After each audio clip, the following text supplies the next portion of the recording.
ever hear? You ever notice that the information that we're being fed doesn't always add up to the truth? Do you ever look out your window at night when the rain's falling down? You ever look down the street and wonder what is going on around you? You ever look out at night and ask yourself, is this all that I am? Where am I? What am I? Is this all there is? Is this real life? As technology continues to bring us closer together, it also tears us further apart. We watch the skies and look at the planet around us and its natural beauty as it continues to march forward on and on and on, unending, unceasing, unwavering.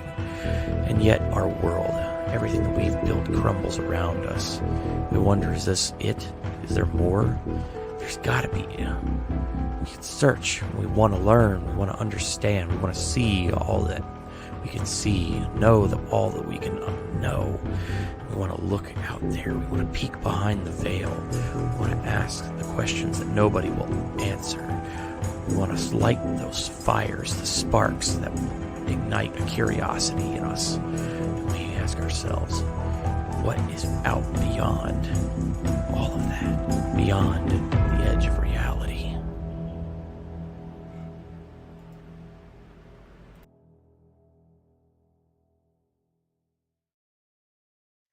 Good morning, good afternoon, good evening, wherever you are, whatever you're doing. How y'all doing? It's Kaiser, and it's Wednesday. Y'all know what that means. We're coming in with a little bit more of the good old-fashioned edge of reality.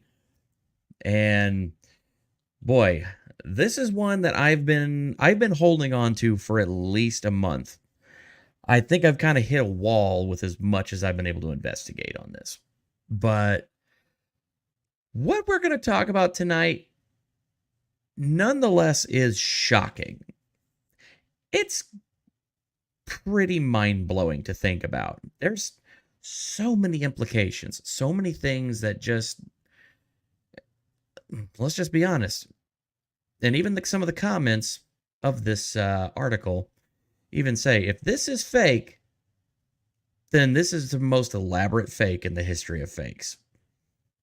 So, we're going to talk about it. We're going to read it in its entirety. We're going to go through everything on there.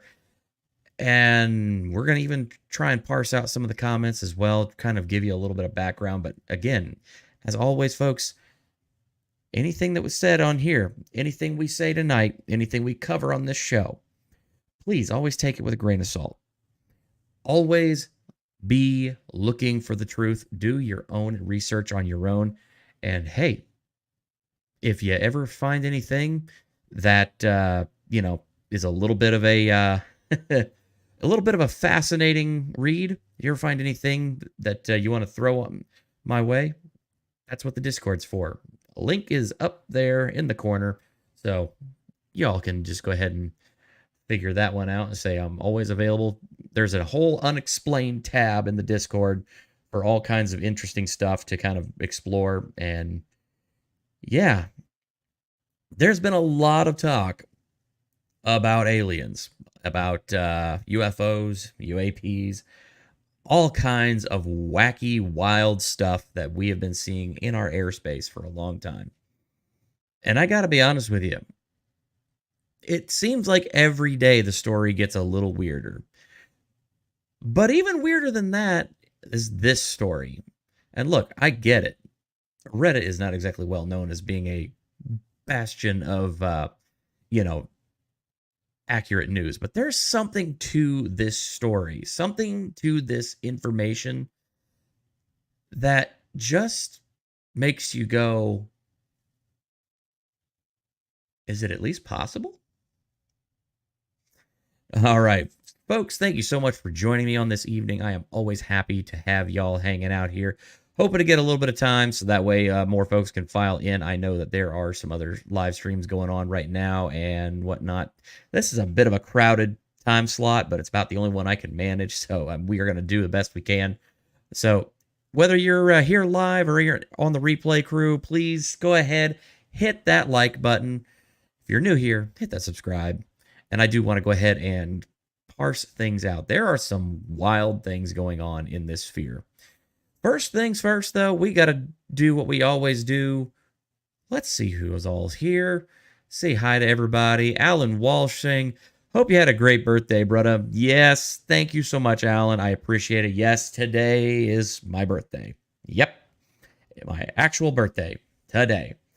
And yep, I'm the old 3-7. So yeah, good time there. It's been a pretty good day. I was surprised the number of people that came out to, just to give me a simple shout out, happy birthday. It was so cool.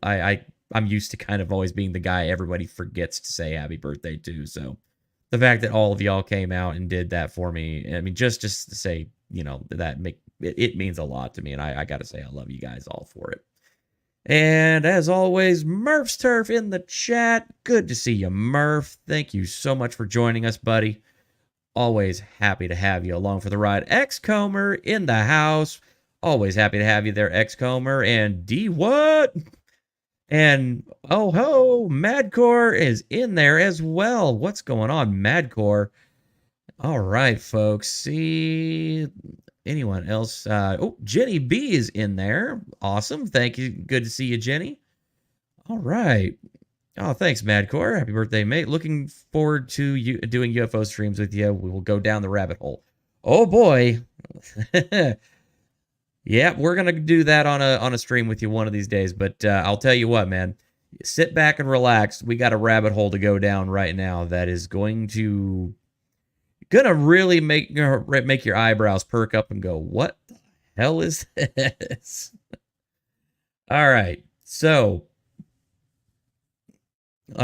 let's see here. First things first, we got to get into a little bit of news that surprisingly actually only just broke within the last 24 hours. Something that I don't think anybody really expected, but is nonetheless important for the absolute just mind-boggling amount of, just what the effery.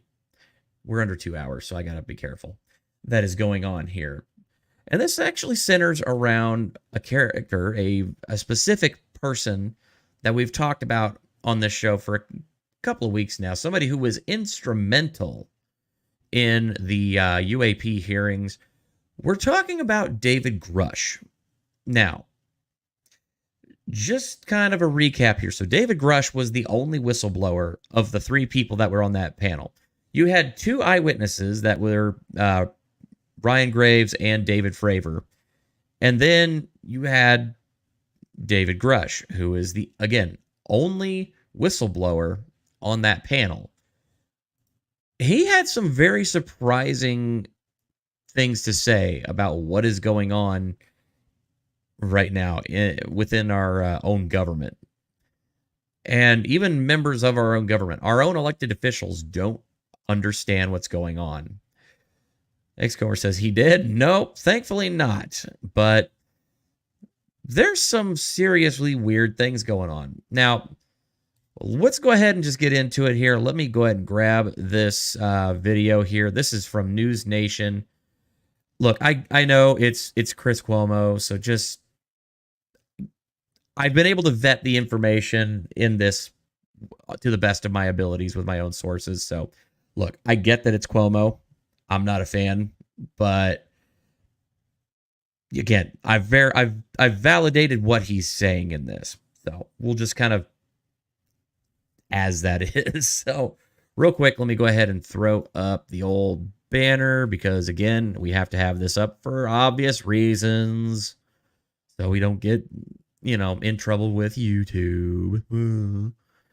And by the way, folks, just so you all are aware, just to make sure I also put this out there. If at any point, as always, if the stream goes down on YouTube, please be sure to have the Rumble link, which is already pinned in the pinned comment. And again, if something goes wrong and we end up having to ditch YouTube, you can already find me over at Rumble. I'm still going to be simultaneously streaming this to Rumble. I've also got this streaming to Twitter, X, whatever it is this week. So you can always find me there. I have all the different ways of getting around. Again, So, yeah. With that being said, just grabbing my pop out chat so I can have both of them on my side. It's like on both sides. Yeah. Let's see. All right. So yeah, if you're not already subscribed to me on YouTube, please also, please subscribe to me on YouTube, but also do me a favor. Go hit the link up there in the pinned comment and also subscribe to my Rumble channel. I'm trying to build that up. We're at currently 71 people over on my Rumble channel, which is awesome. But don't forget that there is a handy little subscribe feature over there on Rumble, and it only costs $5. And the great thing is that once that seal has been broken, and we've got some, folks there, subscribing, any donations you make through there, any Rumble rants, actually 100% of that goes to the creator for 1 year. And then after that, it's only 20% compared to YouTube's constant 50%. So just, saying that. And just so everybody knows, if you get a chance, we're trying to get some watch hours up on this channel. I have got about maybe 800 watch hours left before I reach monetization on YouTube. How crazy is that? So I'm really super excited. I'll be able to really up my game on that and do some really cool stuff that I've got planned. But anyway, I do see we've got another viewer in the house. Chandler Remington, good to see you. As always, lovely to have you aboard. And yeah, this is a great crew. I mean, I love everybody here. Y'all are amazing. Jenny B says this is my favorite Wednesday night show. I'm glad to keep it around for you. Chandler says, so close. Everyone watch Kaiser streams when you fall asleep. There you go. Fall asleep to the somber and dulcet tones of my voice all night long. Ooh la la, I need to do radio voice more often. Oh, goodness. All right, folks. So we're going to go ahead and hit this article here. We're going to get this rolling and see what old Cuomo has to say. Again, not a fan, but I have verified what he's saying. I did pre-screen this ahead of time, so just going ahead. All right. Look, the whole point is if you care, you got to follow through, right? And we just exclusively reported information that the government apparently, allegedly, is trying to smear and discredit UFO whistleblower Dave Grush. Now, there's little question about why they would do this, right? Why wouldn't you just want to play to the transparency? That makes it even more important to chase them on this, especially if they leaked his confidential medical information. And again, there's a very small population of people who could have had the information. And why would they play to his mental health? Which, by the way, he already spoke about. You don't even have him in terms of a gotcha. And why would you play to something we're trying to destigmatize by, hoping to play to the idea that it makes him less than? Okay, again, I have to stop this for just a second and just say, even a broken clock is right twice a day. And so far, everything that Cuomo has just said is 100% true. I have verified it myself. And I'll try and grab some of the articles and whatnot and see if I can kind of show you what I'm talking about so that I can show you that I did vet this story. This is a problem. Somebody's got to ask these people, these same questions, who have to know how to find out what the answer is. House Oversight Committee member, Florida Republican, member of Congress, Byron Donalds. It's good to have you. Thank you for being here. It's good to be with you, Chris. How you doing? Doing all right. So if the sheriff says, wasn't me, and he's not lying, which means nobody gave me a FOIA request, and if the reporter says that somebody leaked it to him, I'm not saying that the reporter should say it was sources, of course not, but that leads to a very small population that is almost entirely made up of officials within the intelligence apparatus. Do you believe that this is worthy of you asking some questions as to how did this information get out there? Actually, I do. And stuff like this is very concerning when you have people who served our country having their records being released, whether it's the intelligence community or somebody else, we do need to get to the bottom of that. These records are supposed to be private. They're there so that obviously this gentleman can have his medical situation taken care of. They're for him. They're not for public consumption, and that shouldn't take away Thanks, Bad Core. from what he is trying to testify to and bring to light for the American people. If DOD or members of the intelligence community want to countermand that, then they can come to Congress. They can actually discuss that stuff with us, and they can actually bring information to the contrary. But to leak his personal records to try to discredit him, I mean, this is some 1950 stuff that's going on, and it's got to stop. And let me also add this real quick, Chris. This is not the first time information's been released on members of our military who are trying to do something else in their private life. We've had several people run for Congress who had their military records released by somebody in the intelligence community or at the Pentagon, and it is illegal, and Congress must investigate this. It's got to stop. Listen, and it's a great, especially in the age of BS issues that are made political. This is a legit one that I could totally understand you wanting to pick it up and run with it.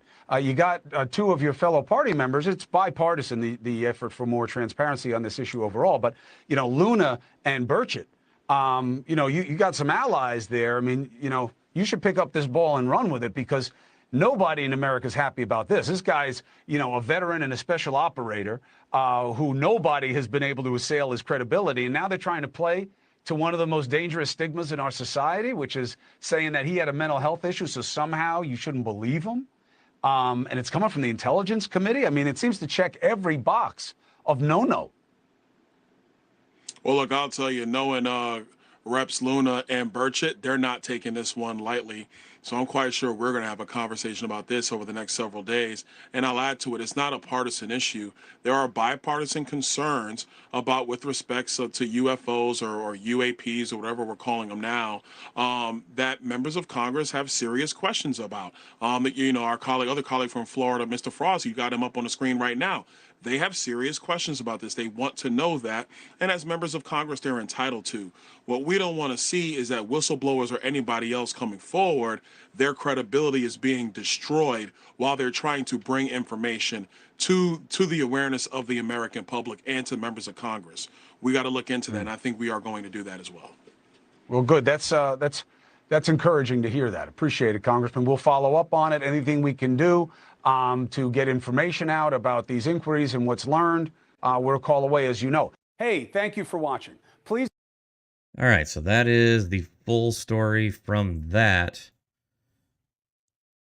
All right, so yeah, as they mentioned in there, is like the whistleblower David Grush is being they're releasing his medical records completely against HIPAA regulations. And I will tell you, as somebody like myself who deals with HIPAA in his day-to-day work, this is a huge violation. I mean, look, I could potentially lose my job if I discussed and said, I worked on a, so-and-so for so-and-so.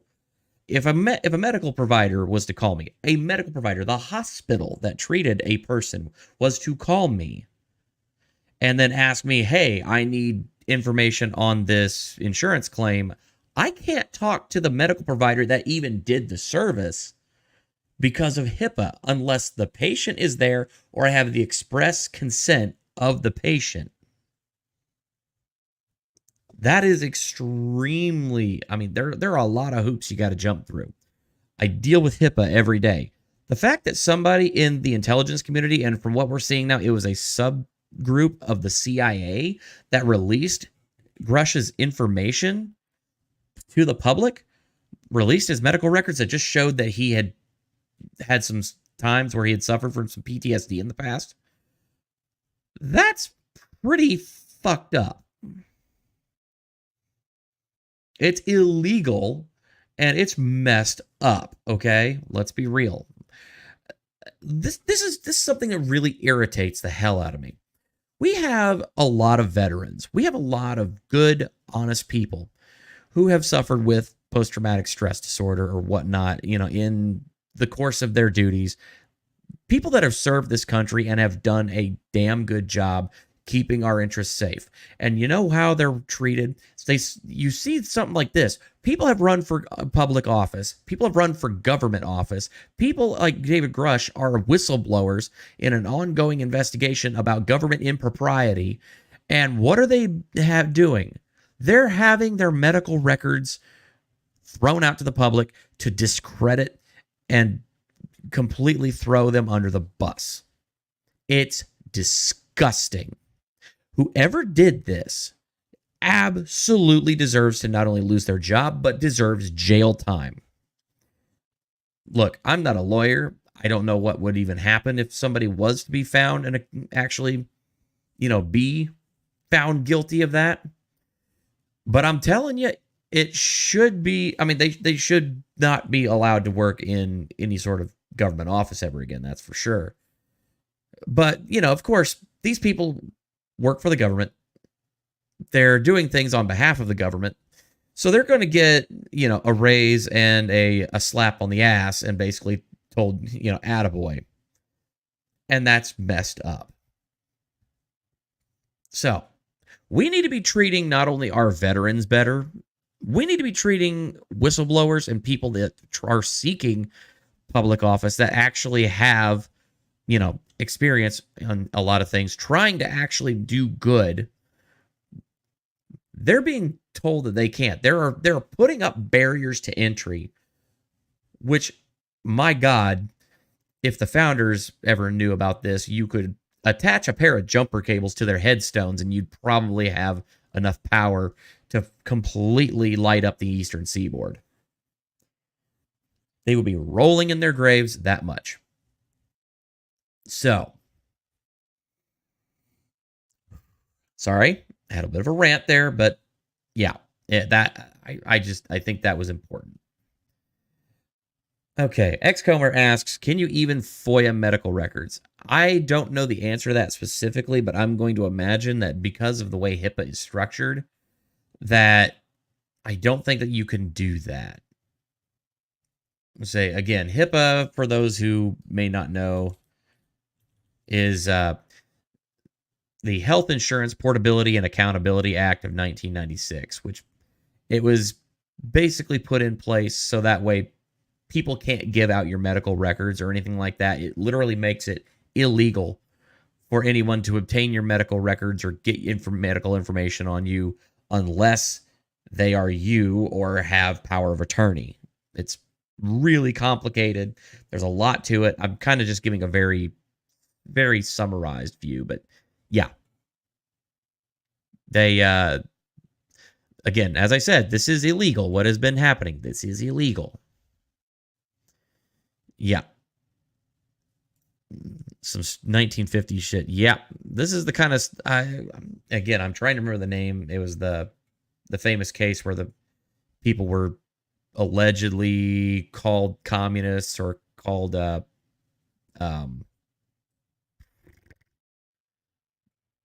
they were, spies or something like that. And they were basically run through the ringer. It's ridiculous. Yep. Murph Turf says, sabotage campaign, 100%. Squabob. Hey, Squabob. How you doing? Incredible. All right. Yep, that's illegal. Big time. Why would they need to do this for something that's not real? Exactly. Yes, Xcomer, thank you for saying it exactly what needed to be said. Why would they be saying this? Why would they be doing this? Why would they be releasing this to discredit him unless, it's like, if for something that would be not real. Okay, unless, as the old saying goes, you catch the most flack when you are right over the target. Again, I don't know for absolutely certain if David Grush's claims are true. I don't know if they're false. I don't know if there is, something else going on and this is just all a giant disinformation campaign. I don't know. And the thing is, nobody knows except David Grush. But what I can tell you is that if the government wanted to make this story go away, They just have to do nothing.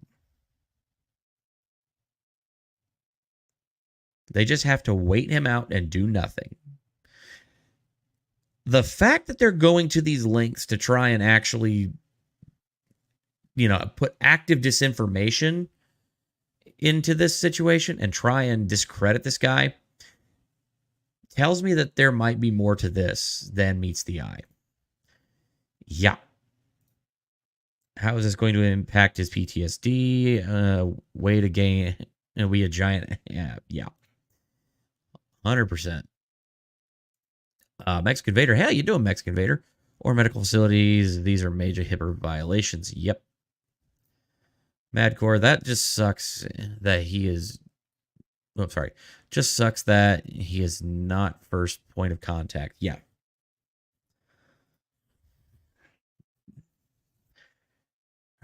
And Murph Turf, the ultimate troll journalist, published. Yeah.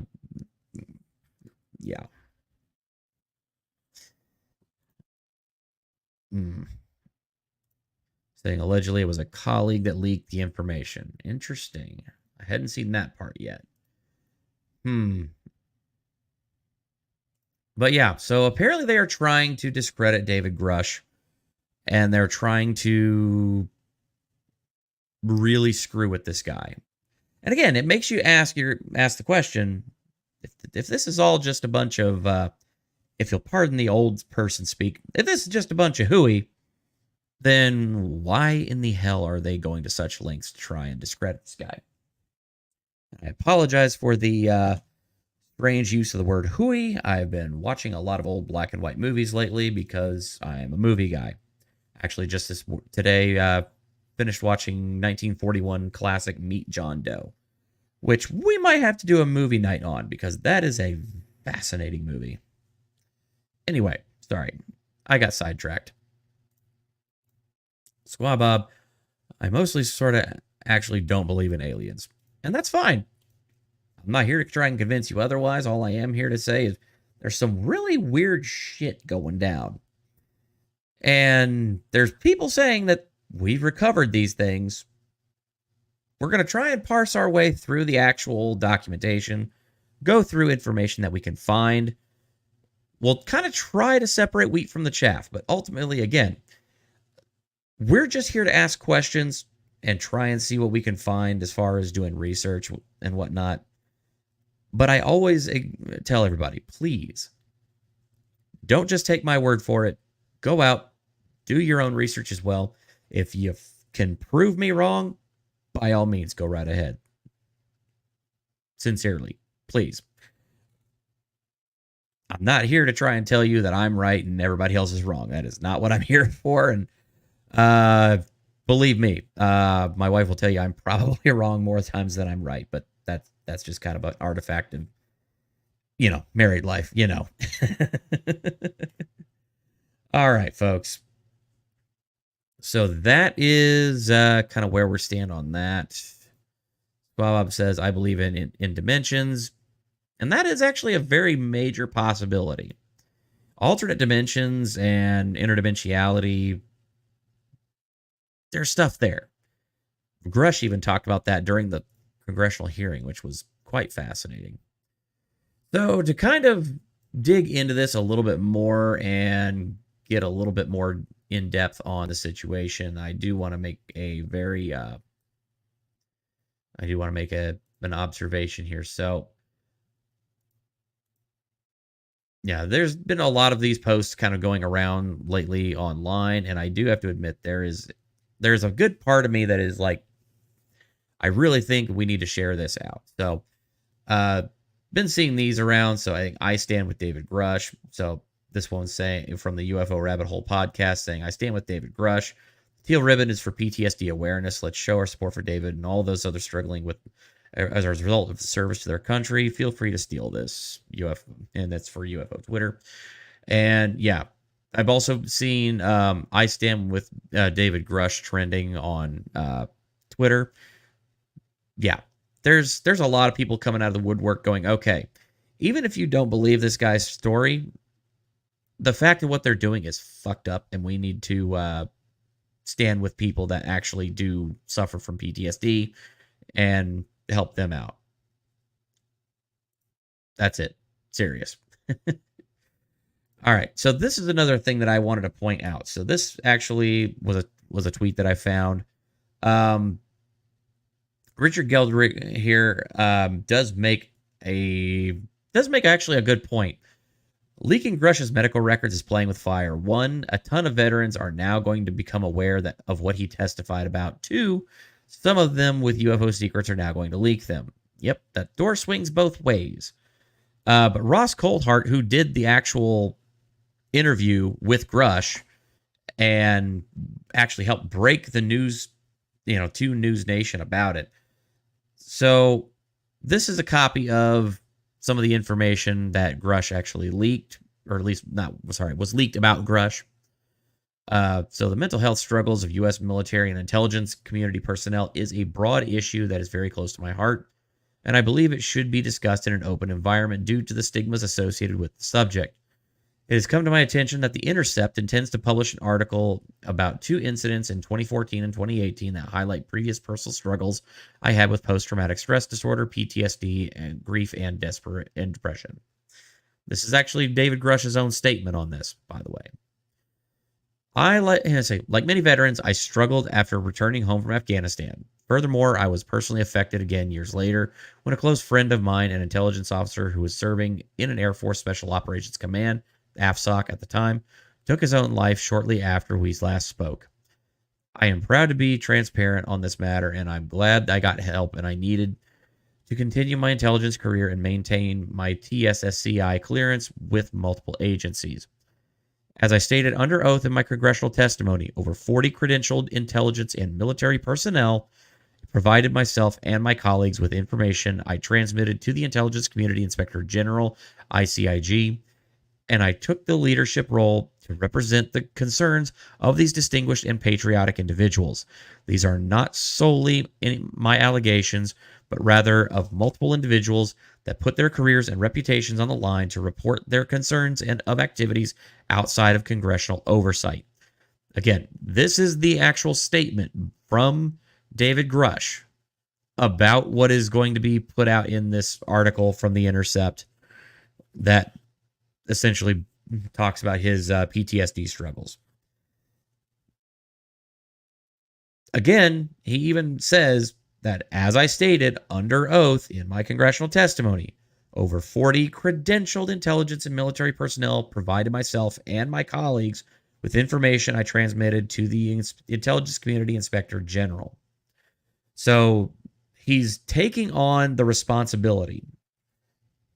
He's a man who's taken on the responsibility of reporting all of this to the right people, so that way people that might be in a more sensitive position that can't possibly do a whistleblower complaint can get their stories heard and whatnot. He's taking the bullet, proverbially, for actually trying to help out and get all this information forward from people who know what it is. And again, as he said in the congressional hearing, he literally told them that after the meeting, he was happy to provide a list of all the people that he knew, who knows what, where these things are, and do all that within a SCIF, basically a secure method.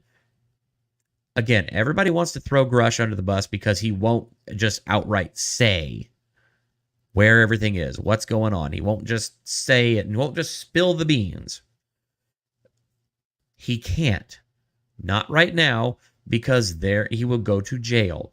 Anybody that is associated with him that knows about this, any of the information that is likely classified that they gave to him to help him leak his story, they would go to jail too. So it's not one guy that's on the line here. There are a lot of people, and this is all one whistleblower complaint. Again, I cannot stress this enough. This is a man who is going through all the right steps. He is actually going through the approved whistleblower process. Go back and listen to the congressional hearing. He actually talked about what whistleblower complaints, what methods he's using to file those. There are entire plans on how these things go, and he is following that to a T. His attorney is the former Intelligence Community Inspector General. Hello, McFly. So the guy who he took all of his evidence to, the Intelligence Community Inspector General, he took all that information to him so that way Congress can open up an investigation. The guy representing him as a lawyer is the guy who used to occupy that same position.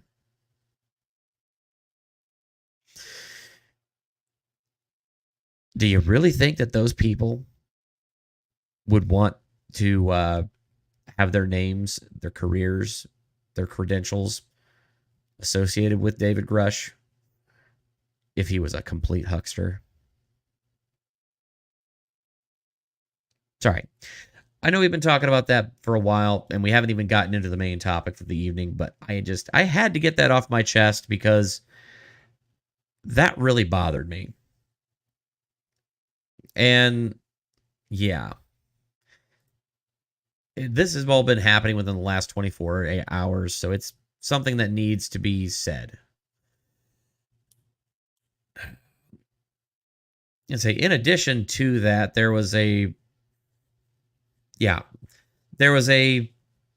interview that Jeremy Corbell did with I think it was what is it, Piers Morgan Uncensored, that show. And oh my God, it was so utterly cringe. Folks, I cannot begin to explain to you how cringe it was, but we're going to watch it. And then we're going to watch somebody who actually does a full breakdown of it and like exactly how cringe it is, because it's bad. But it shows you exactly where the media is on this. And it shows you that the stigma around this subject is real. Murph Striff says, fear tactic to prevent others from coming forward. Yep. Because the journalist that wrote the article on Grush coincidentally interviewed someone at the Pentagon from the new Influence and Perception Management Office. Interesting. That is,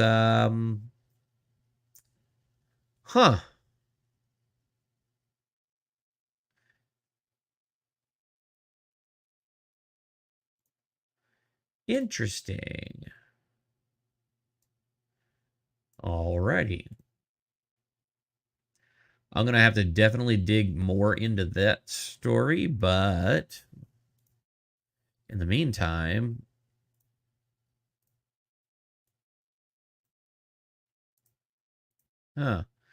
folks, if you want to get ahead of Kaiser a little bit there, this is where we're going to go and read on some of that.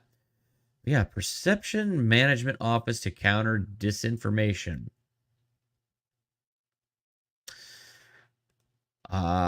Yeah, fascinating. And Murph's Turf also did post that in our Discord.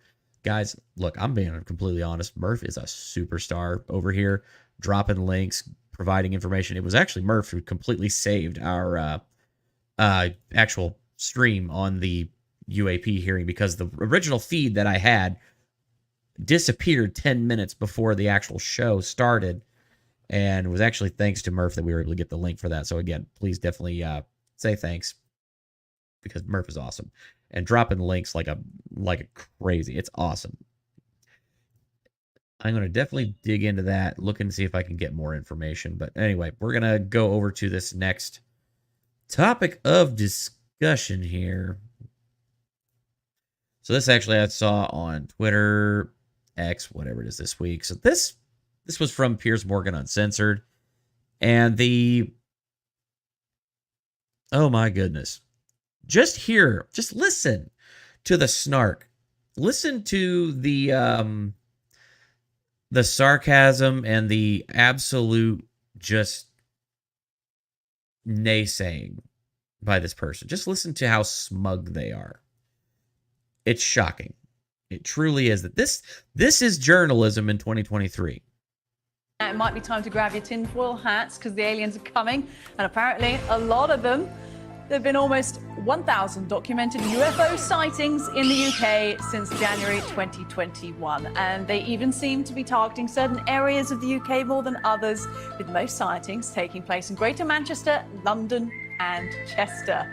Now, at the end of July, 3 former military officials in the US told Congress they believe aliens are real and the government are purposely concealing evidence. A former intelligence official went on record to say the US government is in possession of non-human biological remains. If you believe we have crashed craft, stated earlier, do we have the bodies of the pilots who piloted this craft? Biologics came with some of these recoveries, yeah. Were they, I guess, human or non-human biologics? Non-human, and that was the assessment of people with direct knowledge on the program I talked to that are currently still on the program. So should we all be gearing up for an alien invasion, or is it all a bit of a conspiracy? Joining me now to discuss all this, UFO-ologist and host of Weaponized podcast, Jeremy Corbell, and UFO expert, the one who investigated UFOs for the US Ministry of Defense, Nick Pope. Gentlemen, thank you. Nick, I'll start with you. You were the person who obtained and released the military-filmed Pentagon-confirmed UFO videos that put into motion the first congressional hearings on UFOs in over 50 years, and the recent hearings as well. You were part of that. So, I mean, when we approach this topic, people can get a bit silly about it. You know, we had the X-Files music, talk about alien invasions, but this is very much your career, your life's work. Do you think people take it seriously enough? Well, they do in the United States, sure. We've just had these congressional hearings, and this person, David Grush, who's testified, was verifiably part of the Unidentified Aerial Phenomena Task Force. If he was making this up, he would be committing a federal offense, by the way, because this was under oath. He has apparently given the Senate Intelligence Committee, the House Intelligence Committee, and the Inspector General of the intelligence community very specific, checkable facts, project names, locations, a list of people who are prepared to testify. This is being taken very, very seriously now as a defense and national security issue in the United States. And it's a long time that the British government reopened their UFO program, by the way, that was terminated at the end of 2009. And again, it should be noted there that Nick Pope has actually worked on this and actually been an intelligence official on this topic with the United States government as well as the British government. This guy knows what he's talking about, and he's worked with a lot of people in this whole community. And oh, here we go. It's me, Josie81. Hello, Murph's Turf sent me. Well, glad to have you there, Josie. You say Murph is a great friend of the channel. We love Murph, and you say always happy to have more people aboard. Thank you so much for joining. Hope that our show. Hope that what I'm doing here is entertaining and fun. So, I mean, as always, I mean, we appreciate you. Thank you so much for joining us. Indeed. And look, Jeremy, sorry, I think I misnamed you at the start there. I almost think I need to have one on me. The recent congressional hearings that we heard in the US, what struck me most was that it was announced, but to very little fanfare. People didn't seem to care. It's almost like they've been through a pandemic and there's a war going on and the price of everything is through the roof, and aliens suddenly aren't that interesting or worrisome to them anymore. Well, first of all, that's incorrect. And hello, Nick. Nice to see you. This is a completely different situation than is being shown right here. You said put on your tinfoil hats. People should put on their battle helmets. Right now, this is being taken seriously from the world public. It's a serious topic, and people need to understand why it's a serious topic. At this time right now, you've been told something historic. You've been told something historic from your government. You've been told something historic from my government. Right now, what you've been told is that UFOs are indeed real, that there is a technological aspect to it, and the world needs to catch up with consensus reality. It is being taken very seriously at the highest levels of government, and for reasons that are really good. One is strategic surprise. It's really simple to understand that if somebody has technology that we don't have that can outpace, outmaneuver, and outperform our greatest fighter planes and weapons systems like Commander David Fravor, who testified at that hearing, told you, then this is something that it should be understood differently than how it's being presented right now. Well, you've got an opportunity to respond to that. Yeah, I do. No, Awkward silence. This is all absolutely serious. I mean, a few months ago, this sort of thing would have been maybe dismissed, but now it's being discussed in the United States Congress, in the scientific and academic community. There is, I think, a growing realization that this is real. And there are going to be more things coming in the next few weeks and months, by the way. NASA is doing a study as we speak. They're going to report later this month. There will be more hearings in the United States Congress, and there will be more whistleblowers coming forward, speaking out on the record, under oath, on the floor of Congress. This is a fact. Jeremy, Yeah, is there an extent to the amount of information that normal people can handle? Is there an argument the government should withhold Notice how some information? pissed off both of them are at her. The poison right now is the lack of information and the lack of proper reporting on this. The only remedy and the only cure is to inform the American and global public. We are living in a data-rich environment when it comes to UFOs, or UAP, as you say. But the real danger is secrecy and lack of transparency. And what Nick said is correct. And I know because I've directly spoken with the witnesses that have already taken action that is not yet public to come forward. And America will lead by example, as we do at our greatest moments in history. But this is not an American issue. This is a global issue. It's not just bipartisan. And that's why you see AOC and Representative Tim Burchett leading the charge here, from people who are under oath, who have been designated to protect our national interest as well as our global interest. And we need to really look at how we treat David Grush right now, because these hearings, these historic hearings that you saw was the first time in history that people are talking with firsthand information where they directly engaged UFOs in a combat situation as well as in training times. So what we see right now is an emboldening and an empowering of people who desire to come forward because it is the right, the just, the ethical, and the legal thing to do. But we need to see how David Grush, who is the only whistleblower that was standing up there, the other two people, they were just testifying. George Knapp and I, my mentor in journalism, we also put something on congressional record so that the public would be informed. People should look at that. Both of you, thank you very much for your time. We've She just learned cuts quite him a bit off. there about UFOs. Yeah. And she just cuts him off like that. Oh, yeah. Somebody, thankfully, was nice enough to really compartmentalize down and do a very, very appropriate edit of this. Oh, yeah, wait till you see this, because somebody really dials down and throws her to the absolute wolves. All right, so first thing is like, Chickadee Buck, hey, what's going on? Happy birthday, Kaiser Pineapple. Yes, it is my birthday. I'm spending it with all y'all, so, you know, take that for what it's worth. Cheers, everybody. Good to have y'all aboard. Good to be spending some quality time with all of y'all. Madcore Mofo, wow, she needs to lose her job. She is just playing around with these legends. Abso-freaking-lutely. Xcomer, oh, NASA, well, guess we're done then. Yeah. For anybody who actually watched the NASA hearing, the first NASA hearing, like I did, that was so insultingly just, oh, it got me so mad.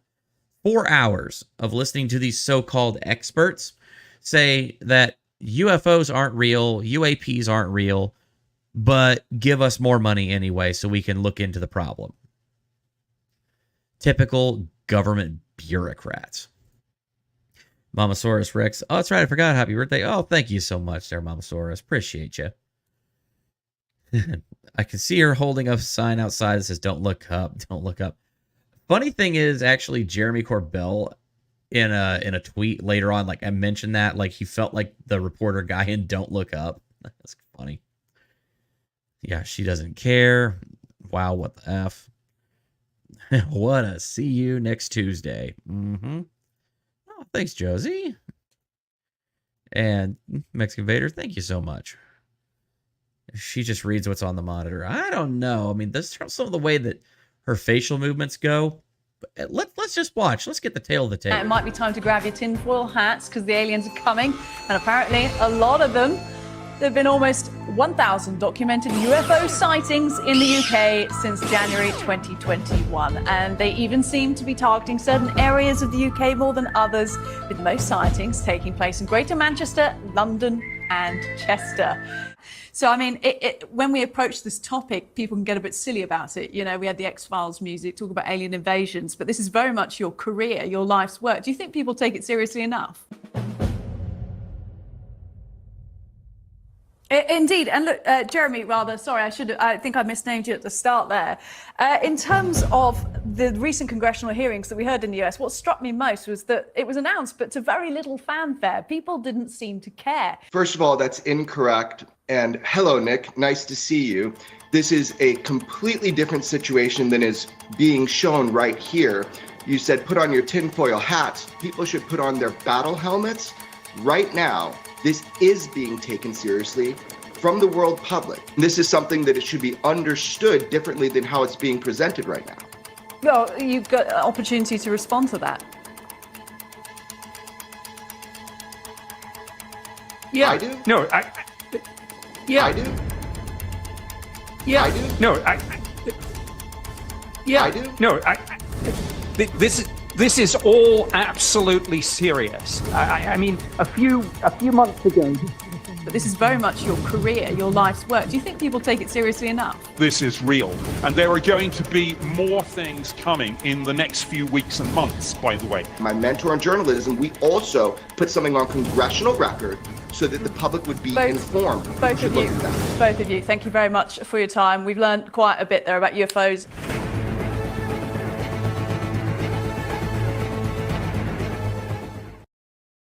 That stare, oh my lordy. Yeah.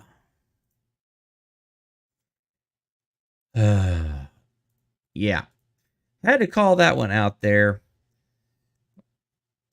All right, and going back up here. All right, I saw some folks had jumped in. Oh, Fem Natal, good to see you. Happy birthday. Melissa Jane, how you doing? And say, just pop by to say, hey, good to see you. Tits and Ray Guns, how you doing, buddy? That woman has Roblox chin. Oh, yep. Oh, hey, Iris, good to see you. Glad to have you aboard. Jeremy came in hot. I love this guy's response. Yeah, she could care less. Oh, yeah. The purse lips. They will be going on that network again. I would imagine so. Whoever edited that is awesome. Yes. I love the fact that they did that because some of that I didn't even pick up on the first time I saw it. Say, if we're ranking reporters, Cuomo is clearly ahead of that lady. Sad. Yeah, if Chris Cuomo, is doing a better job as a interviewer than this chick, that's bad. Why does he think we should get helmets? What are we to be afraid of? So we're talking about the potential of, as was brought forth to Congress, that we've got, unidentified aerial phenomena, unidentified craft of non-human or at least unknown origin flying overhead, and we have apparently recovered the biologicals that were associated with this craft. So apparently we've recovered things going back all the way to 1933. There was supposedly a crash retrieval in 1933, again in 47 with Roswell, as well as several others. These are all things that I am digging into, and there will definitely be shows on later. But apparently, what's interesting is the 33 crash was actually the primary body in charge of investigating that at first was the Vatican. Yikes. Hey, Short Order Cook, good to see you. Thank you so much for joining us. All right. Let's see. And Jungmin Shelley asks, why are we welcoming the aliens? Well, that's the thing. I don't think we're welcoming them so much as we're like, hey, these things exist. We might want to be more aware of this and actually put some legitimate eyes and ears toward this particular whatever it is, try and figure this out and get more people aware of it, and especially disclose it to the public. Because if we're not, I think if there is something going on, maybe it should be disclosed. Maybe people should know about it. I mean, it's a big universe out there. It's kind of silly to think that we might be as humans might be the only game in town. It's a huge universe, and it's old, way older than we can comprehend. So, yeah, that's kind of just my general 2 cents on it. Is I would rather we have more information than less. Now, I'm not sitting here saying we should welcome everybody with open arms. I'm thinking that we should just look into this, research it, figure out what's going on. Because right now, these things are flying with impunity in our airspace. We don't know who has them or why they're here. And I think that needs to be said. Say, don't need a helmet to be aware, though. I still don't get the helmet's reference. Oh, he's basically calling her out for saying that, people need to put on their tinfoil hats to listen to what was being said. Instead, he's saying, no, now is the time we need to actually be looking at this situation seriously, and we need to actually be, taking people to task for it. That's what he meant. Murph says, we need to know. Tweety, what's going on, Tweety? Shorter Cook says, hybrids. And Josie said, aliens scare me. Yeah. The concept of beings out there that are potentially millions of years more advanced than us with technology that, as far as we are concerned, could be potentially borderline magic. That's terrifying, especially when you consider the fact that when you take all of the various alien encounter stories into account, there's a very strange thread that we notice, is that a lot of them don't apparently seem to give a lot of high regard for humans. And the question on that is why? Well, what if these things are so far advanced of us that they just kind of regard us as ants? Yeah, just a thought. Sorry to give you nightmare fuel, but there it is. All right. And yes, absolutely, it's great to see so many faces here in chat. And Jungmin Chili says, oh, okay, great. Yes, I think we should know and take it seriously. I'm not scared of them, though. Not yet, at least. I've watched TT. Oh, I think there's a fair case to be said that we should have contingencies in place for both opportunities of whether we have a relatively peaceful contact or a more hostile one, regardless.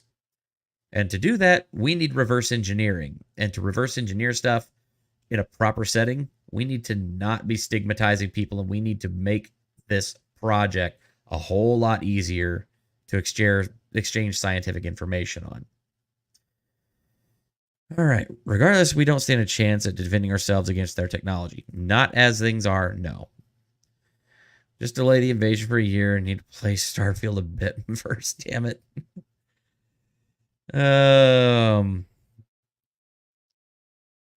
Let's say, are people in fear that the aliens will take us over? I don't even think that, again, my honest opinion, I don't even think that they regard us as anything more than ants, and they really don't particularly care about us. They're probably researching us like bugs in a jar, if I'm just being honest. Knowing our government, they'll part us out and open up a discount organ store. Well, again, there is some weird stuff going on there. I mean, none of this is obviously vetted. This is actually just rumor, but rumor is that there was some sort of deal reached with some sort of exobiospheric beings at some point. I believe they said it was the Eisenhower administration, which again, if true, the government has a lot to hide and a lot to kind of keep under wraps, because if it, again, the going narrative is that, again, this is all unconfirmed, so don't take this as fact. This is just some rumors that I've seen, floated around, but I've seen them floated around from some different places, is that the Eisenhower administration may or may not have made a deal with some of these beings in order to exchange technology for being able to willy-nilly experiment on people. And if the government actually did have a hand in that, yeah, I think that they have a lot to hide and they want to probably keep hidden because people would be pissed. Hey, Jude. Good to see you there. Always happy to have you on board. All right, Xcomer says, well, unless Zachariah Sitchin was right in his translations, might be in for a ride. Yep, hard to say on that one.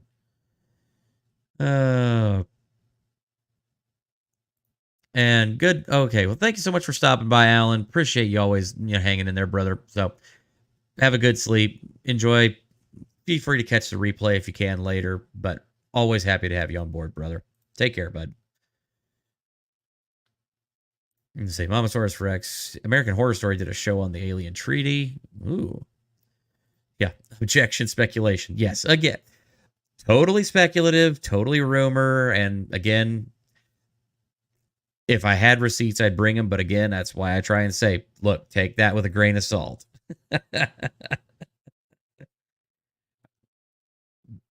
I try to play things on the pragmatic side, but again, I think that sometimes information needs to be given, even if all we've got is a rumor.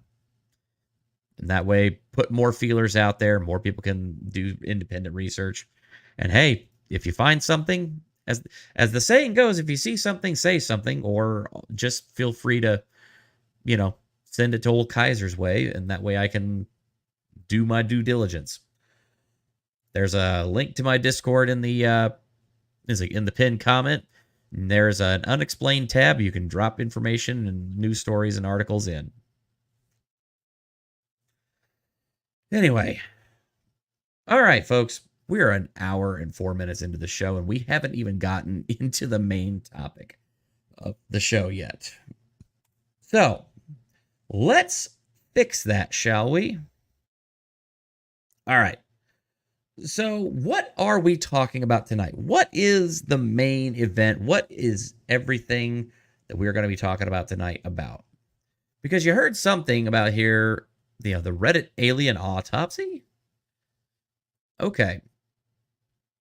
So, let's kind of get down to brass tacks here. And let me find my appropriate window. There we go. Oh, excuse me.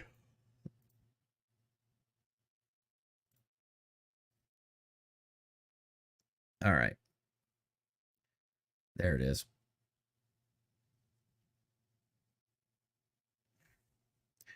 Okie dokie. And I'm going to full screen that. And we're going to zoom in. Enhance. Enhance. All right. So this Reddit article was posted on July 5th of this year. Only a few days ago, really. Or only about a month ago. Now, oh my God, hang on a second. My Discord is blowing up. Okay, y'all in the Discord need to chill.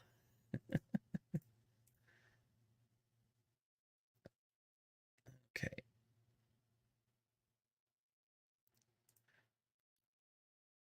Sorry, I'm just getting all these notifications. I'm just going to switch to Do Not Disturb. Okay, maybe that'll quiet things down a little bit there. All right, my bad. Blah. Squab Bob. Kaiser succumbing to alien gases. No, but Honestly, if you know anybody that's... No, I'm kidding. I don't imbibe. Speaking of imbibing, though, I mean, it is my birthday, so perhaps I should partake of a little something something. Maybe on the legal variety, though. Yeah, I'm going to go ahead and pour me out a little Blanton's. I know I don't normally drink on stream, but I think I'm going to have... I mean, it is my birthday after all, so I think I'm just going to have a little nip of something, just kind of something to relax and enjoy the evening. So, a little bit of Blanton's. Got my my Maker's Mark glass. It was a gift. I do love me some Blanton's. For him to tell I'm drinking wine for your birthday. Nice. All right. So, this article was posted, as I mentioned, on July 5th of this year. The title is quite interesting. From the late 2000s to the mid-2010s, I worked as a molecular biologist for a national security contractor in a program to study Exo-Biospheric-Organisms, or EBOs. I will share with you a lot of information on the subject. Feel free to ask questions for clarification. This was a topic that was open for discussion, and people were able to submit a whole lot of different questions and whatnot for the user to answer. What's fascinating is that the user, only maybe a day, 2 days after submitting this article, deleted their account. It was already anonymous. Nobody knew who this person was, but then they deleted their account, and all that information kind of just went with it. So here's what we're going to do. I've had a chance to kind of already peruse this a little bit, and there's some very strange implications here. Now, as always, please, as I read through this article, anything that actually goes through this, please understand, I am not under any circumstances saying that any of this is definitive fact. Please just check the little ticker down there below. Please do your own research if you can. And also, we're just looking at this because it's been out there. It's been put out there. We want to disseminate information as best we can. And information not given, or any information given, is not to be taken as definitive fact. Do your own research. All right. But there's something odd here. And I got to admit, there's something weird going on, and I want to get to the bottom of it. And to do that, we need to kind of look into this. There are some weird correlations with this. And Sean, what's going on, buddy? Sup, Kaiser? I've made 2 in a row, yay. Unless I missed a few. No, I'm not sure. Okay, yeah, you're actually... I don't think you've missed anything, so you're good. Happy birthday, Kaiser. Thank you so much, buddy. Thank you all for the birthday wishes. And good to see you there, Bobby Maloney. It's a good time to be had by all. Rabbits in the house. What's going on? Oh, the John. Oh, that's a deep cut. Short order cook knows John Teeter, which, oh yeah, I have already set aside that one of these days we will be covering John Teeter, and I will be probably covering that one in conjunction with the Philadelphia experiment, because there's some very interesting stuff regarding that. It's wild. Squad Bob, NASA has always been covering stuff up, but that doesn't mean it's what we think it means. Yeah, true. See, Kaiser knows how to say my name, top tier. Well, I try. All right, just ran by to hit the like and good wishes. Thank you so much, Rabbit. Always appreciate you having you there. And Digger420, happy birthday, Kaiser. Cheers, my man. Good to see you there, Digger, and cheers to you. I'm enjoying a little bit of Blanton's for my birthday. There we go. That was good stuff. I don't have a lot of that left, and I know that there's there's been some talk about me possibly doing a birthday stream this weekend with Shizzy probably on Saturday, maybe. Some of it's still up in the air, but I know I will be probably doing a stream with him on Friday. And for that, I did make sure to a good friend of mine gave me a present. This is some Four Roses small batch, and I will be enjoying that. So, yeah. Going to be a good time. Say, Sean says, oh, that was something the Murph said. Never mind.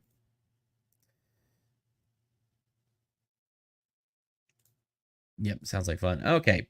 Yeah, so I mean there's still some things up in the air about the birthday stream, but we're going to try and work those out. But I know that we are going to also try and look into potentially what's going on with I think we're going to try and now me and Shizzy might cover some stuff with Matsuri, just try and for all of us that can't go to Matsuri this year, do a stream where we kind of point and laugh at everybody that is going just because we can't go. All done in love and jest. All right. Oh, and over on Rumble, Digger420 says, Mighty Meat Raid. Well, thank you so much, y'all. Good to see you. Fantastic. And say, Iris says, Kaiser, where can we throw you some money for your birthday? Well, you can always go over to my Rumble, which is linked up there in the pinned comment. You'll find my link tree. You can go to my Rumble, and you can actually do a Rumble rant, and you can give donations that way. So, always appreciated, never required, because that's how I roll. And I try to make sure that anything that I do actually get from anybody goes right back into the channel, because I want to be able to make better and good and better content for everybody. Yeah, it's a good time. Let's see. Love to join you, Kaiser. Sad I can't go either. Yeah. Well, I'm pretty sure that we would be able to fix that.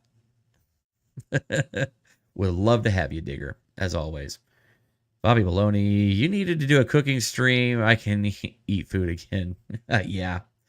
I keep hearing I need to do do a cooking stream, and I've actually came up with a cool idea that I didn't know about.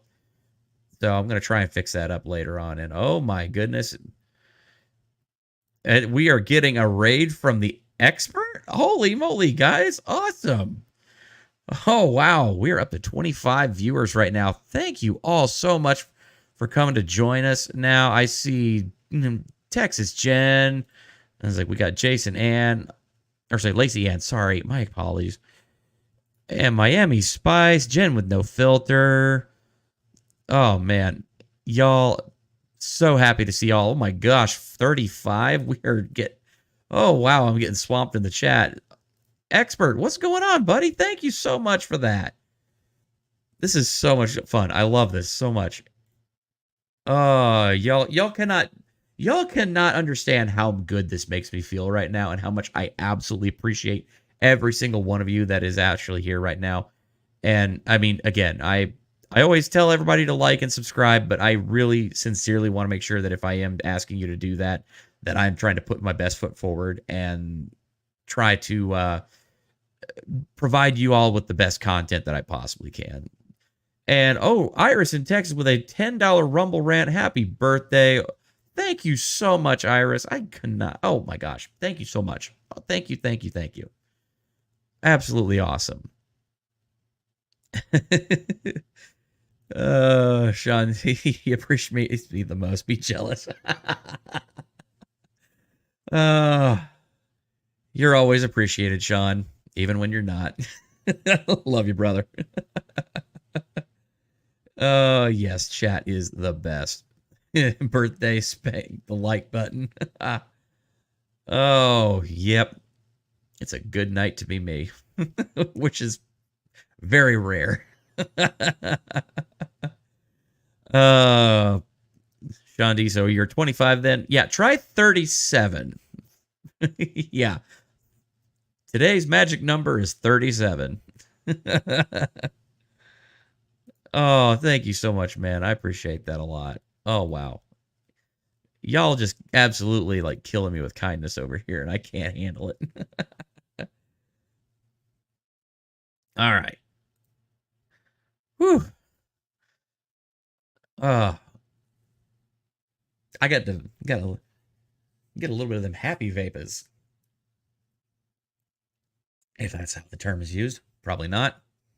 That might be the alcohol talking. All right. So let's get into the story. This is get into the actual article itself. This is pretty wild. It's me, Josie says, like and subscribe. Talk about aliens is cool. Yeah, well, apparently I do that a lot.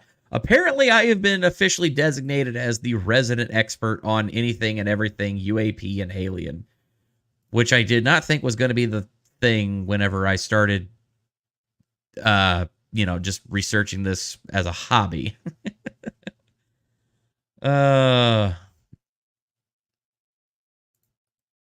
27 is a great age, too. A lot of rock and roll stars. Well, stop there. Yeah, 37. Oh my. Yeah, the whole fact that I'm getting that much closer to 40 is a little bit scary. Yeah, UFO daddy. All right, anyway, let's get into it. All right. And I'm just going to read this. It's a long article. I'm going to admit it is a long article. I'm going to try and get through as much of it as possible. If we can get through all of it, great. I know there is a lot of this. It's actually, the whole article stops about there. And then the rest of it is comments, but we'll try and get through as much as we can. If I can get through all of it, great.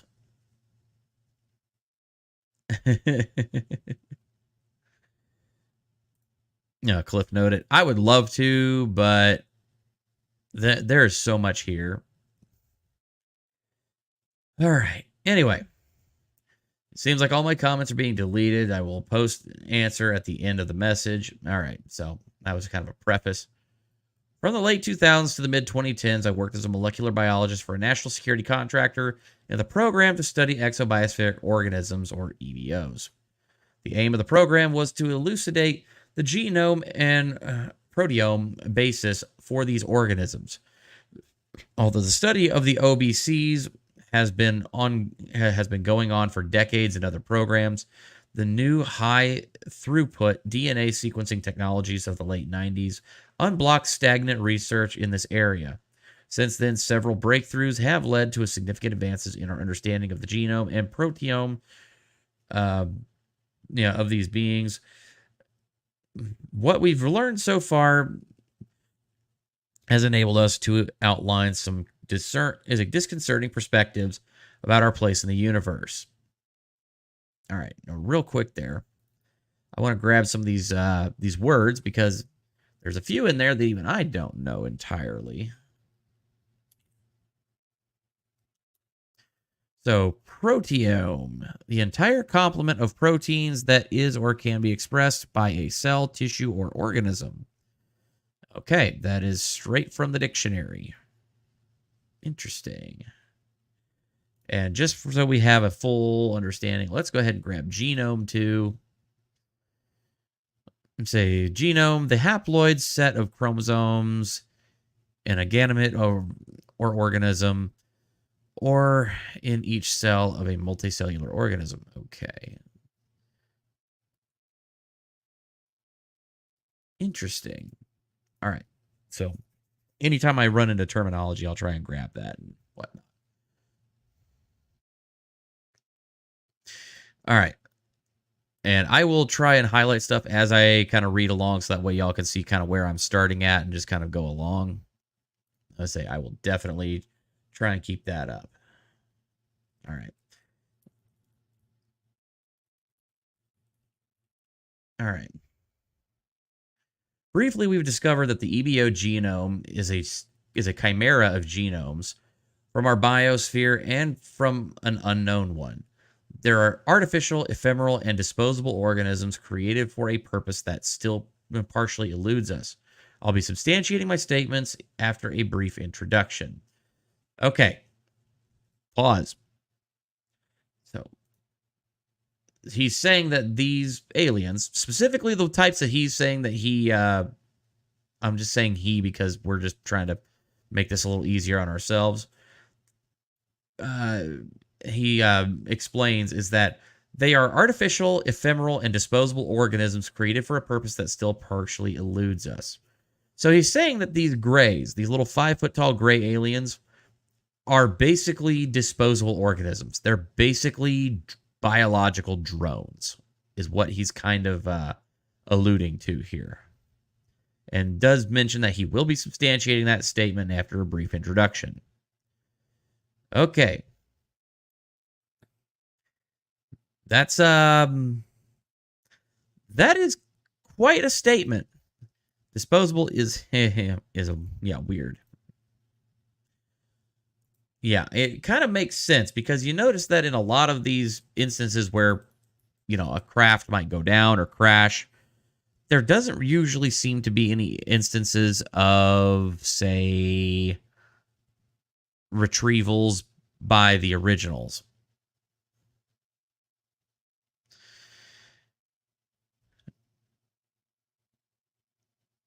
All right. They don't like being called aliens anymore. They prefer UET. Yeah, can't wrap my mind around disposable organisms. Yeah. There's a lot to this. And good to see you, Digger. Say, always happy to have you around. Say, have a good night, okay? Take care. Shanti says, what does that mean? I'm being serious. Well, I think he's going to go into it. So let's not waste any further time, and let's actually see what he's got to say. Because I'm a little ahead of you guys on this article, and the implications are frightening. The reason for disclosing these secrets is quite simple. I believe in every human being has the right to know the truth, and that to progress, humanity needs to divest itself of certain institutions and organizations that will probably not survive these revelations in the long term. I'm aware that I'll have very little impact on this regard, but I still believe that small leaks are necessary to break the dam of misinformation on the subject. When the governments will eventually reveal these secrets, there will undoubtedly be a societal upheaval, but in my opinion, the longer we wait, the worse it'll be. I chose to divulge what I know anonymously out of selfishness for the well-being of myself and my family. I'm aware that this diminishes the reach and credibility of my message, but it's the furthest I am willing to go. I chose this forum because it offers a good compromise between anonymity and popularity. In order to protect my anonymity, I will be purposefully vague or even contradictory about any information that could identify me, date, education, role, etc. I'll even introduce red herrings in this respect. I want to make it clear that any information related to the subject or of the research will not be treated in this way. So he's literally setting it up in a way to kind of mention that he's like, hey, I know that I could be in really big trouble for this, but I think that I need to come clean on it. And I'm going to try and do everything I can to protect myself, but at the same time, this is stuff that people need to know. It's a very interesting, that's a very interesting position to be in. Kind of reminds me of a certain whistleblower. Just say it.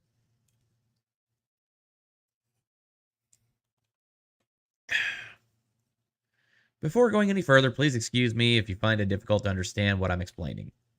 Some parts of my text are very technical. It's difficult to find the right balance between vulgarization and scientific explanation. Okay. I'll continue by talking about myself. What's the point in talking about me knowing that the information will necessarily be misleading? I simply want to introduce a perspective on the type of people who work there, normal scientists. I have a PhD in molecular biology. I didn't actively seek to be part of the program. Rather, it was a stroke of luck that introduced me to one of the senior scientists. I met this person at a conference where I was presenting a poster on my PhD in research. When I think back, I don't believe he was impressed by what I was presenting because it was quite frankly a project that wasn't going anywhere. I think it was rather the most important aspect of a professional life, the attitude and the ease of which you can make connections. Shortly afterwards, I graduated and received a call from this person offering me a position. At the time, everything pointed to me working in a regular laboratory. This sounds very much like the Bob Lazar situation. If you kind of listen, you kind of read between the lines. All right.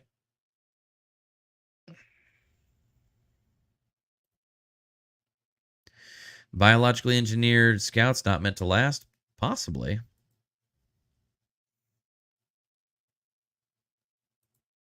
Yeah, we have disposable robots on Mars now. Yep. I mean, and if you can basically make a disposable artificial robot out of proteins, again, who's to say that maybe it might be easier for these things to make something out of just, proteins and gene sequencing than it would be to just stick some, metal parts together. Now, again, so yeah, he says it's not disposable. I would normally, from a human perspective, I would agree with you. But, we have to consider the fact that maybe these things don't think at all the same way we do. Just throwing that out there. You can throw out, sure, but it will break down and continue on. Yeah, it's possible. Yep, disposable, adjective, disposable, made to be thrown away after use. Yep.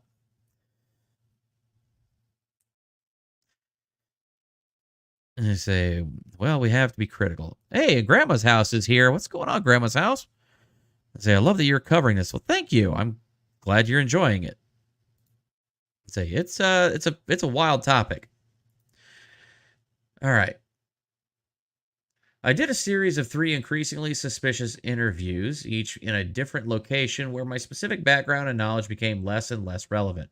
The first was the 2 of the senior scientists, the second and third with people that I have never seen again and were obviously not interested in science. Sometime after the interview, I was asked to go to a fourth location where what seemed like a corporate lawyer presented me with an NDA. He made sure not only to explain every detail, but that I also understood the consequence of not respecting it. First red flag.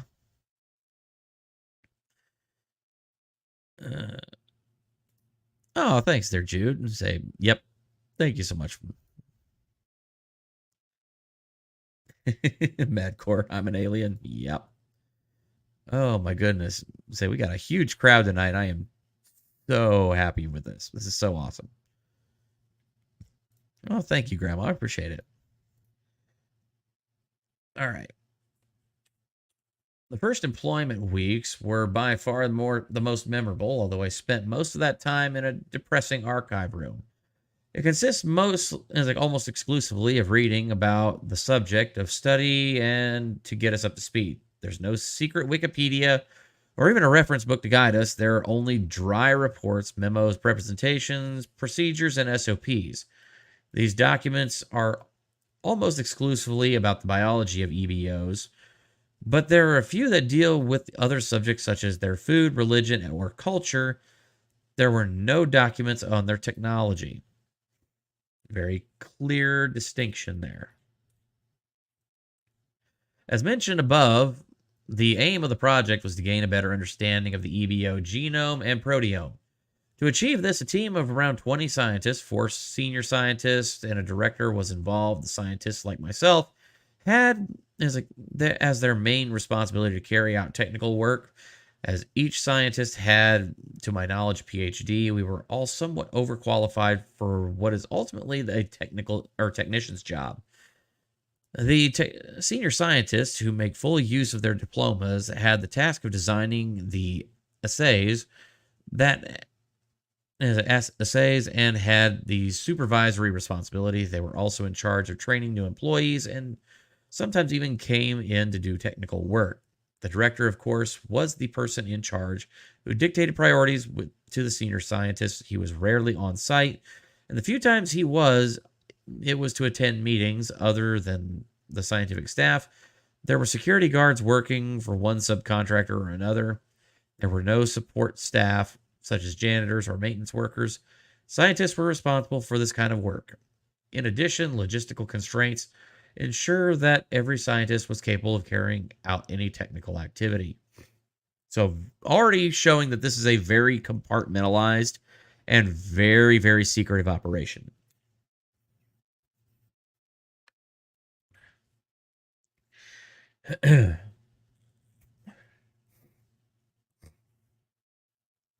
All right. The laboratory itself is located in Fort Detrick, Maryland, in a building used for legitimate biomedical research. The clandestine operations are carried out in a restricted part of the basement, out of sight of the regular workers. Contrary to what one might imagine, the biosafety level is not maximal for this type of research. Indeed, a lab containing EBO samples or derived cell cultures is BSL-3, while the lab where assays can be conducted are only BSL-2. The BSL-3 area of the facility includes a freezer room and a cell culture lab that is only accessible through an antechamber from the BSL-2 section. EBO carcasses are preserved in horizontal freezers at a temperature of negative 80 degrees C nominal. To maximize the preservation of these carcasses, they are preserved in vacuum bags, and the air in the room is controlled to minimize humidity. There are only 4 bodies, and none of them are complete. It's obvious that these creatures have died as a result of major trauma. I've never witnessed a motorcycle accident fatality, but it probably looks similar to this. It is acknowledged that there are more EBOs carcasses at other locations. The cell culture laboratory, as its name suggests, is where the cell lines derived from the EBOs are grown and related activities are performed. I'll talk in more detail about these specific cell lines later on.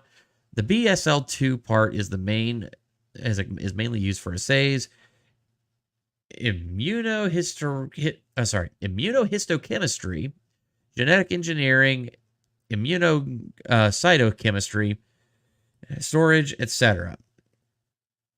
There's also a cell culture lab, but this is used for more traditional cell lines.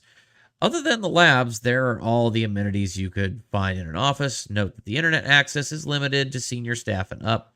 However, there is an intranet for bioinformatics needs. Okay.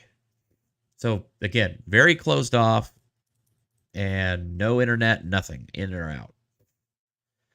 On the subject of the biology of these beings, I'll start by discussing genetics within their gross anatomy and finally their biological systems. For the sake of clarity, the information that I provide here is an aggregation of what I have observed and what I have read. I won't make any comparisons with human anatomy because it is the most logical reference. All right. And over on Rumble, say, Murph in Florida, happy birthday. Thank you for the amazing content for a $10 Rumble rant. Thank you so much. I appreciate it. Absolutely. Thank you so much. Wow. I am super happy with y'all. This is so cool. All right. Let's see. Blah, blah, blah, blah. So the government is against stem cell research, but has teams of scientists all over carrying out alien genetic research. Yeah.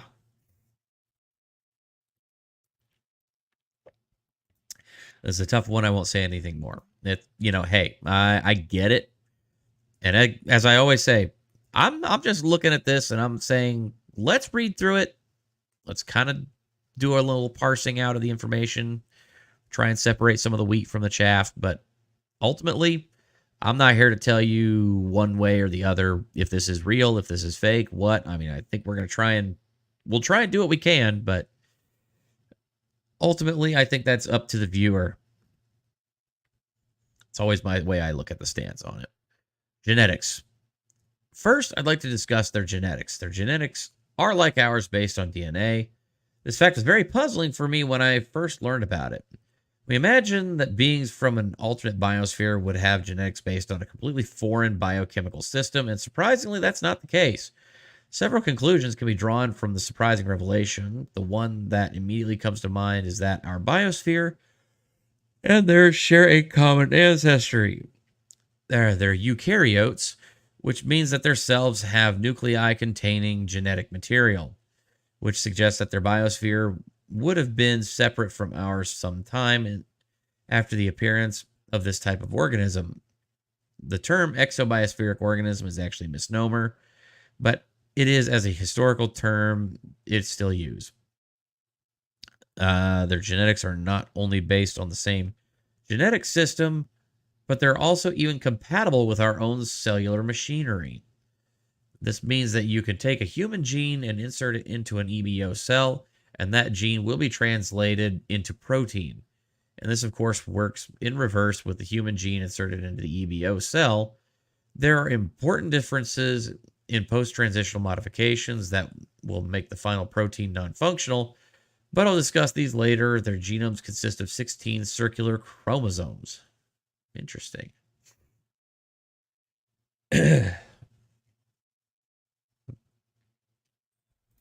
Yeah, whatever the government says, they're probably doing the exact opposite. Yeah, I would agree with that. Ooh. Oh, excuse me. I did not sleep very well last night, so yeah, I'm going to hopefully get through all this, but woof, I'm feeling it, guys. You're probably familiar with the concept of intergenic region or junk DNA. These are basically DNA sequences that don't code for proteins.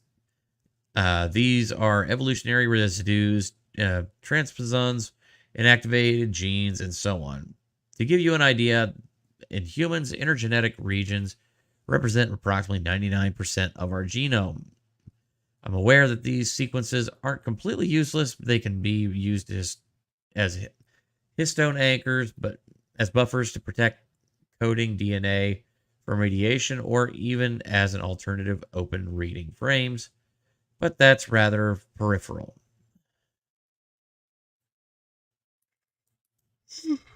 Oh, good. Excuse me. Sorry about that.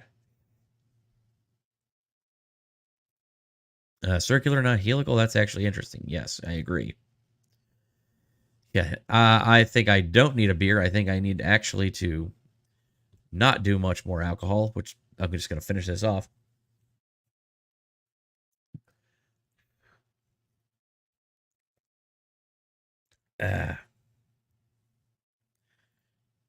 Cheers, the alcohol buddy. Do another shot. It's your birthday.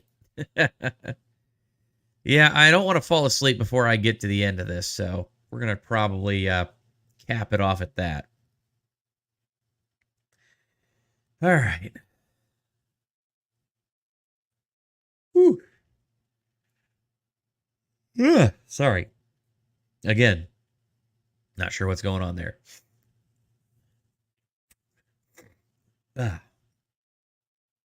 What's particularly striking about the EBO genome is the uniformity of these intergenic regions. We see the same sequences repeated everywhere, and the distance in BP between the genes is virtually the same throughout their genome. The result is a minimalist, highly condensed genome. In fact, it's much smaller than ours. Moreover, the quantity of protein-coding genes is even significantly lower than ours, probably due to genetic refinement, but also to biological processes that are absent in EBO. The uniformity of these sequences is a major indication of the artificiality of these beings. There is no complex organism on Earth that has such elegance in its sequences. There's no evolutionary pressure that can lead to this kind of characteristic other than genetic engineering. So, TLDR on that section is basically saying that these things are so... It's like taking a product, and you take a good product and you just refine it over and over, and you just make that product better and better every time. It's literally saying that this thing is so efficient. This genome and the DNA is so efficient that it literally could not be a naturally occurring genetic structure. It has to be some sort of manufactured protein and gene and DNA sequence. And as he's going to get into later, these things are missing a number of major anatomical features. Let's just say that. Speaking of genetic engineering, following sequence of their genomes, we've noticed a troubling and universal characteristic of the 5 foot, as in the 5 feet of the regulatory sequence of the each gene, which we will call the triplandromic region. The TPR are 134 BP sequences containing, as the name suggests, 3 planandromes. I believe that is the case. Something planandromes, if it's the same as English, it's something that reads the same backwards as forwards. Yep. A planandrome is a word or phrase or sentence or dates of the year that reads the same both backward and forward. Okay, that's what they're saying. So it means you could literally read this sequence in both directions and it comes out the same. That's interesting. Kind of like how race car, if you spell race car backwards, it still spells race car. Or, if you spell taco cat backwards, it's still taco cat. All right. I'm actually going to turn off my camera here for a second, and I'm going to lean back, but I'm going to try and start getting through reading this a little bit more. Ooh.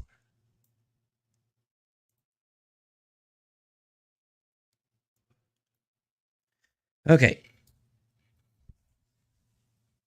There we go. The TPR are 134 BP sequences containing, as the name suggests, 3 planandromes. In genetics, a planandrome is a DNA sequence that, when read in the same direction, gives the same sequence on both DNA strands. They both serve as a flag and as a binding site for proteins. 3 planandromes in the TPR are distinct from one another and have a poetically named 5P TPR, MTPR, and 3 TPR. The TPR are composed of 5 foot and 3 foot order. In 5 foot TPR, a 12 BP spacer, chromosomal address 12 BP spacer, MTPR 12 BP spacer, gene address 12 PB spacer, and 3 TPR. The chromosomal address is composed of 4 BP and is identical in each TPR of each of the same chromosome, but distinct between each of the 16 chromosomes of the genome. The gene addressed is a 64 BP sequence that is unique for each gene in the whole genome.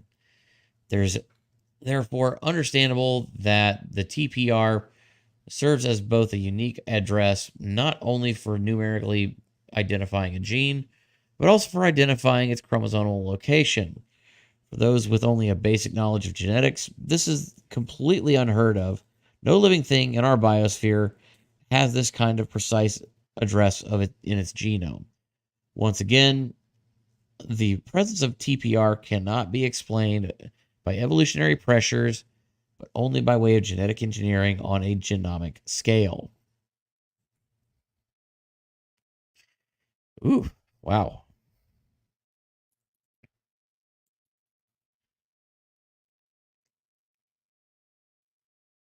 Oh, goodness. Come on, I gotta wake up here.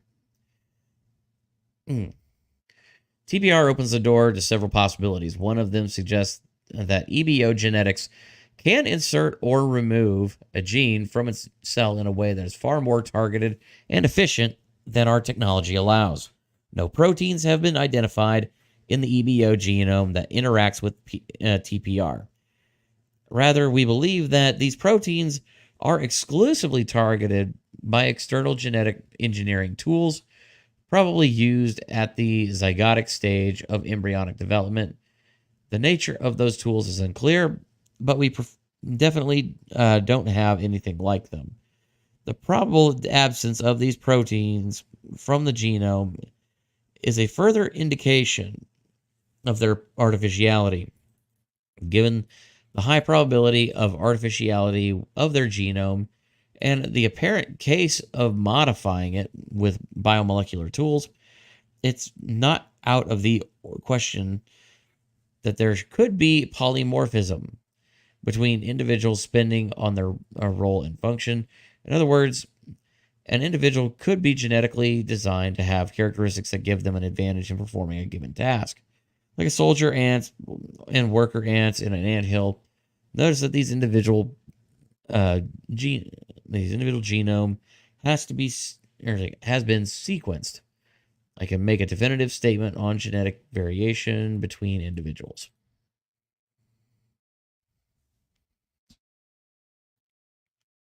All right. I guess I need to sit up. Whew. Man, y'all have one of those days where it's like you're totally fine, everything's good, and then it's like suddenly you just lose all your energy and it just crashes.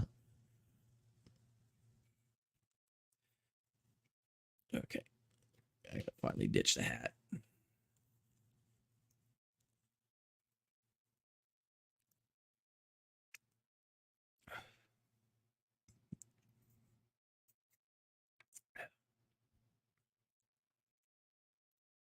Blood sugar crash? I don't think so, because I had dinner not that long ago and I had a pretty good sized dinner.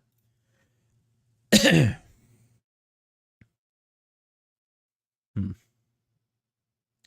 might have to get up and go take a quick little stroll, get my head back on right here in a bit, but we'll try and get through some more of this here before I try doing that. It's called withdrawal. Like I said, get a quick bump. Say, y'all just trying to get me to drink. Trust me, if I do, I'm just going to fall asleep right here. All right. I've talked a lot about intergenic regions. Now I'll briefly discuss intergenic sequences. Briefly, because there's not a lot less to say despite the obvious importance. Much like ours, their genes have silencers, enhancers, promoters, 5 UTRs, exons, introns, 3 UTRs, etc. There are many genes analogous to ours, which is not surprising given the compatibility of our cellular machinery. What is so disturbing is that some genes correspond directly. Nucleotide and nucleotide by nucleotide with known human genes or even some animal genes. For these genes, there doesn't seem to have been any artificial refinement, but rather a crude copying and pasting. Why they do it is nebulous and still subject to conjecture. There's so many genes that are not found in our biosphere whose role has not been identified. Finding the purpose of these novel genes is one of the aims of the program. I'd like to note before going any further that this heterogeneity of genes and known and unknown origins is an undeniable proof of the artificiality of EBOs. To conclude with genetics, the mitochondrial genome at the time I was working there had not yet been sequenced. It's safe to assume that this genome would also be streamlined and possibly have some version of TPR. Fascinating. Transcription and translation of protein expression. Okay. Real quick, folks. I'm going to take a real quick break here. I'm going to go grab something, see if I can try and wake up a little bit here. I don't know why I'm crashing hard all of a sudden. I'm going to put this little background bumper on.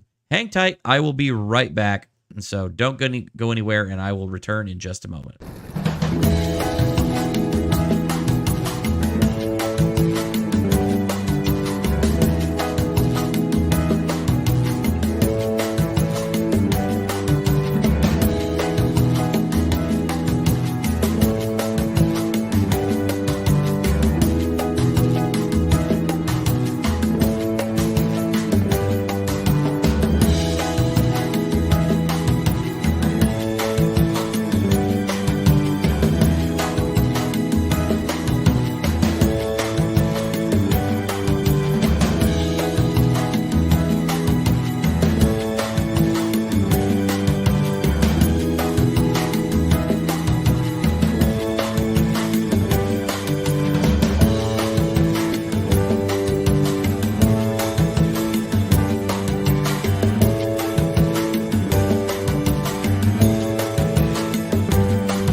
Okay, I'm back. Sorry about that. Had to do a quick little runabout, try and wake up a little bit, grab a little fruit grain bar and a handful of chocolate chips, try and get a little blood sugar going.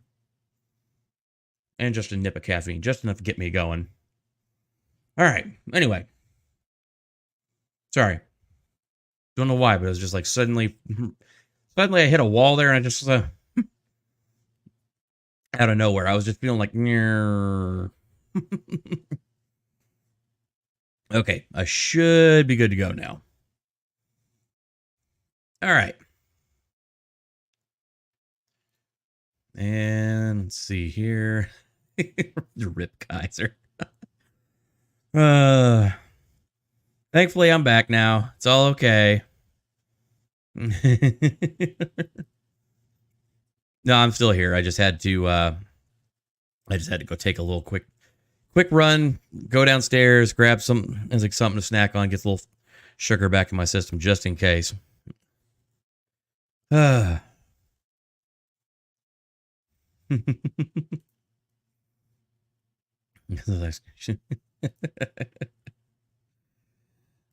goodness, y'all.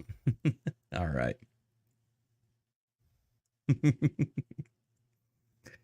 Chat says if you devolves quickly. Yeah, it always does, but that's part of the reason I love chat. You're a bunch of degenerates, but you're fun, and I love you. All right. There we go. Back in the zone. Transcription and translation of protein expression. I briefly introduced the differences in post-translational modifications between human and EBO. This is hardly a surprise as we don't often see the same thing between different terrestrial species. Obtaining a viable protein from a DNA sequence is a complex process involving hundreds of protein intermediates. Let's say each with a precise and essential role. A minor variation in this assembly line can lead to functional irregularities in the final product. So it's not a surprise that there are setbacks along the way when the first EBO gene transfection attempts failed to produce the desired functional protein in human cell lines. Fortunately for us, the work of what I imagine to be another team at another site has led to the development of the EBO cell line named EPIG11, derived from epithelial tissues. That's skin, by the way. With this tool in our hands, we are able to transfect and overexpress proteins of interest in order to eventually purify and study them. For your information, we use biological ballast delivery system, aka gene gun, for our transfection needs because other methods are not very effective with cells of this line.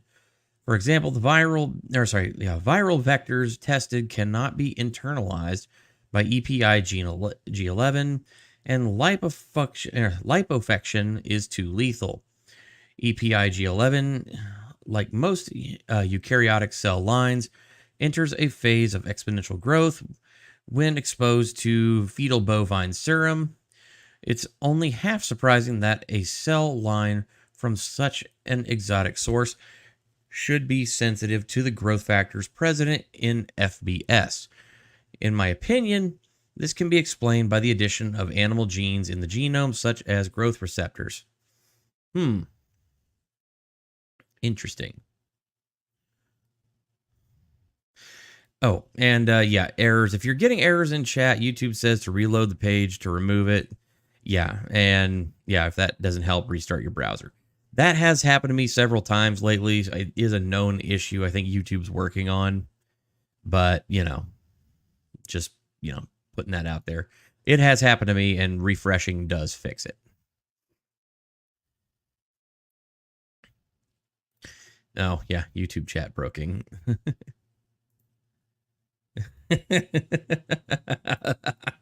Y'all. Oh, my. Oh my goodness. Anyway, say, have y'all forgotten the CMEs and Beetlejuice going supernova? Yeah, coronal mass ejections are serious. And yeah, Betelgeuse apparently going supernova, which, as far as I know, won't affect us for a long time.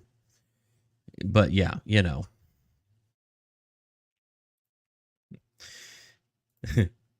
Like ours, it's more poetic, lols. Anyway. Fortunately for us, the work of what I imagine to be another team. Okay, that we've already read that part. So we've gone down here to gross anatomy. So we're actually now at the overall anatomical structure of these things now. Gross anatomy, they are morphologically very similar to the gray aliens that are part of modern folklore. Their height is about 150 centimeters. They have 2 arms, 2 legs, and a head. Still, there are some notable differences. Skin. The gray skin that is often described in folklore is in fact a biosynthetic film which likely serves to protect the EBO from a hostile environment. It doesn't provide effective protection against temperature changes, but it does offer adequate protection against the passage of liquids. It's possible that this film confers other advantages, but to my knowledge on the subject is limited. Under the gray film, the epidermis is rather white, and the texture is very regular and without any hair. We do not see any defect other than the folds near the joints. It's described as greasy in one report, but that's not something I've observed. The same report states that a strong, lingering smell of burnt hair or ammonia is present when the film is removed. There are a lot of pores on the skin crossing from the epidermis to the gland in the hypodermis. These glands and pores are the terminal part of the excretory pseudopharious system, which could explain the previously mentioned smell. Okay, hold up. We need to back up here. All right. This is huge. Okay. I want y'all to pay very close attention to this. The same report states that a strong, lingering smell of burnt hair and ammonia is present when the film is removed. Okay. I need to tell you guys that there is a big incident that I have not had a chance to cover yet. Now, to clue you all in, there is a documentary on this. If you get a chance, I highly recommend going to watch the documentary by James Fox called Moment of Contact. You can get it on Vudu. I think it's like $7. But yeah, Murph knows what I'm talking about. Virginia, Brazil, ammonia smell. They mention several times during the Virginia UFO incident where a UFO apparently crashed and multiple bodies were recovered, including 2 apparently live aliens were recovered, or 2 live subjects from that were recovered. And yeah, this is interesting because every single one of the eyewitness testimonies all mention a very strange and very prominent lingering smell of, they said it's hard to describe, but it smelled like burnt hair and ammonia, like urine. This completely different article is confirming something that happened in Brazil in 1996 and is well documented, and probably the most recent and most well documented case since Roswell in 47. This happened in 1996. There is a whole documentary on it. I highly recommend going out there, checking it out. Again, that documentary is Moment of Contact by James Fox. It is an excellent watch. You can get it on Vudu, I think, for like $7. I think it is also on Amazon Prime. I think it's like $3.99 to rent. It is worth the purchase, I'll be honest. But yeah, it talks about the Virginia, Brazil UFO incident. Virginia is actually a city. It's the 7th largest city in Brazil. And they had this happen, and it's unbelievably wild. The United States was involved. There was the whole Men in Black thing, and there was also two biologicals recovered from the crash site. One was encountered by 3 young girls who saw this thing. They talked about the smell. One may have even had telepathic communication with the creature. And it was like a military officer managed to catch one of the creatures with his bare hands. He later died a few weeks later of a mysterious skin infection. Yeah.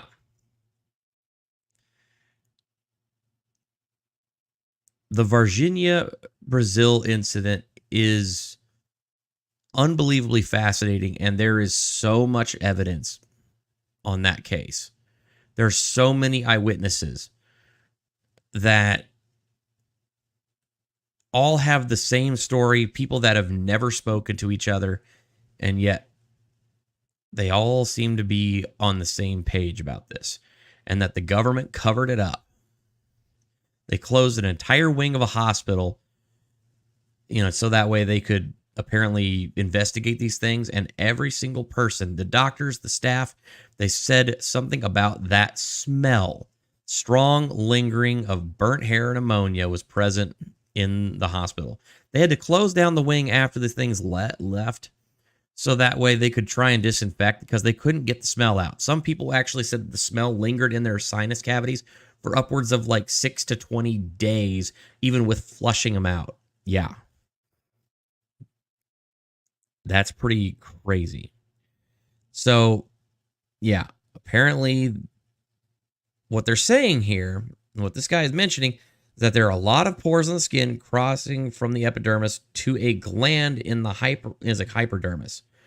So what he's saying is that it might be that the way that because these things don't have external, basically sex organs or some other method of excreting basically urine as a way of kind of getting that out of their system, it might just excrete through their skin.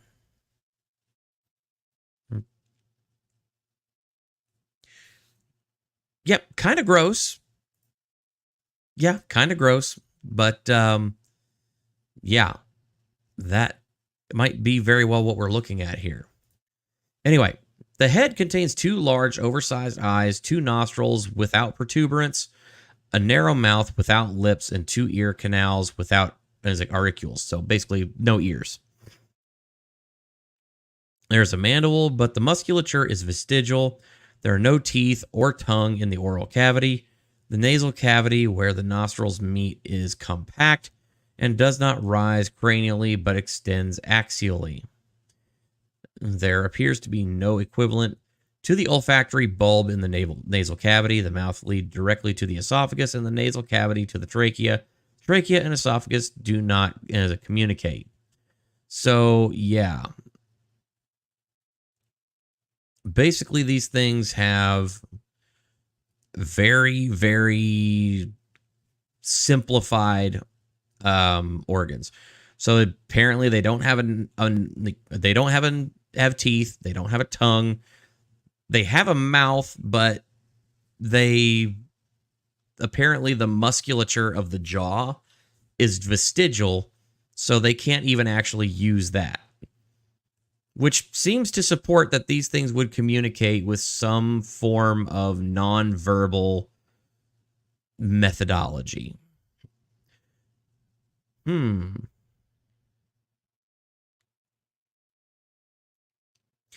Yeah. So nasal cavity does not have the bulb, the nasal bulb, the olfactory bulb. So these things cannot apparently smell. They cannot taste, at least not in the way that we normally know of. They have large eyes.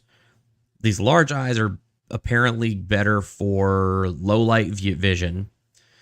And then, of course, you have ears without the actual ear on the outside. And yeah, very, very...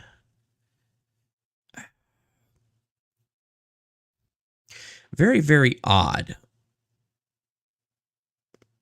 Anyway, like the skin, the eyes are covered with a semi-transparent biosynthetic film that offers the same over environmental protection while providing protection against certain wavelengths of light in intensity.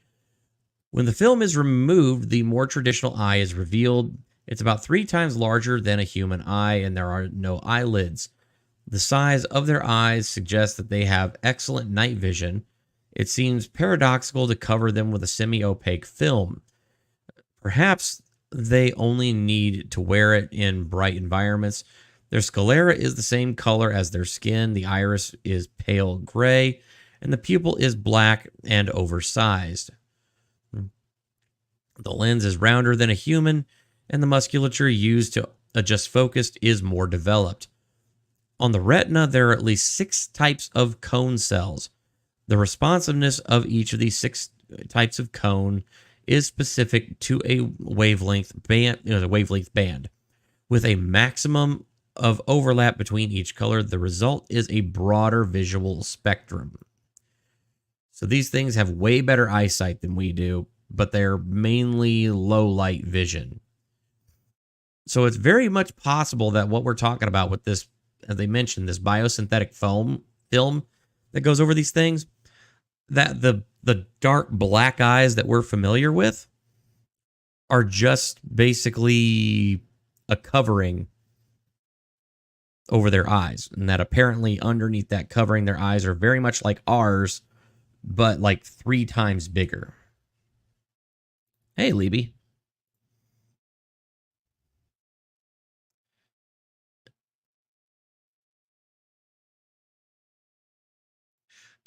So yeah, do they see in color? So it would stand to reason that because of how many different types of cone cells that they do, that they can see in a much broader, range of visual spectrum.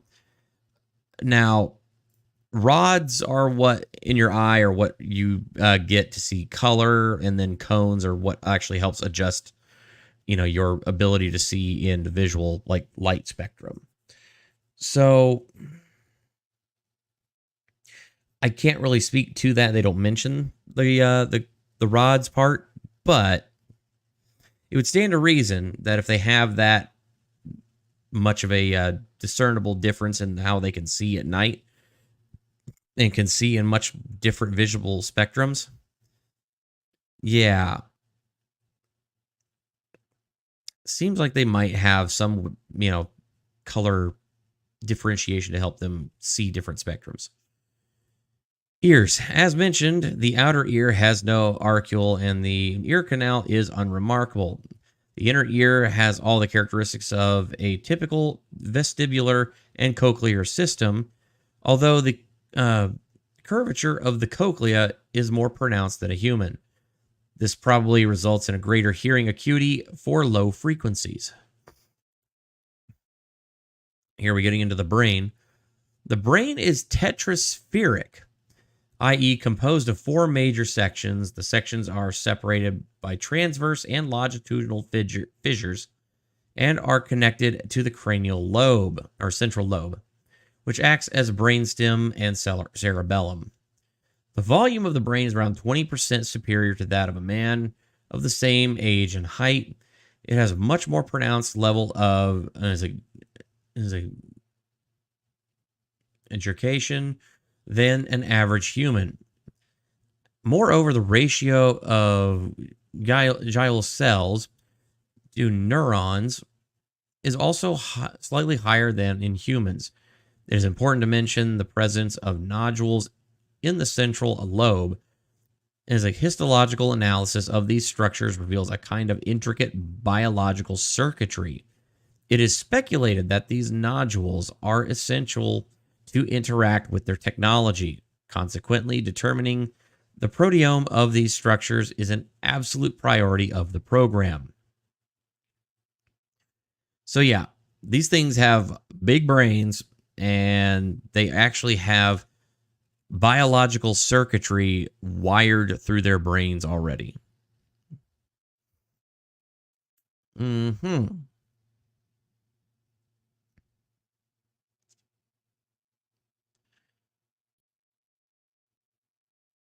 So neck. The neck is proportionally longer than that of a human and at the same time relatively thin. As mentioned, the esophagus and trachea are separate. There are no vocal cords in this region, so they don't have vocal cords. And their esophagus and their trachea are both completely separate from each other. So that means that their gastrointestinal tract and their respiratory tract don't commingle. They are completely separate. Interesting. Thorax, basically chest and torso area. The musculature of the thorax is underdeveloped. Muscles equivalent to the pectorals major, pectoralis major can be seen. We can also see the trapezius and deltoid muscles. The sternocleidomastoids are well defined. The ribs and sternum are clearly visible. There are no nipples. Let's say abdomen. The abdomen is wider than the thorax and bulges slightly forward. There is no navel. Mind you that in humans, the navel or belly button is basically a scar of where your umbilical cord used to be. These things apparently don't have any kind of vestigial marking of such a thing on them, so would lead one to believe that they might not be birthed the same way we are.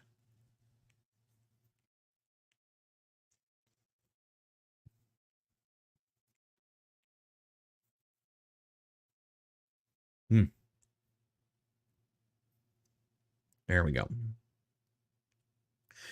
All right. Hands and feet. Their hands have 4 digits, including an opposable thumb on the medial side. They have no nails, and the texture of their fingerprints is composed of concentric circles. Fingers are proportionately much longer than humans. Unlike humans, finger musculature is entirely intrinsic to the hand. In other words, the muscles used to move the fingers are not in the forearms, but entirely located in the hands. At first glance, the feet consist of just 2 digits, but a necropsy soon determined that each of the toe was made of 2 fused digits. The medial toe is marginally longer than the distal toe. The feet are relatively longer and narrower than a human. Their muscular, however, is vestigial.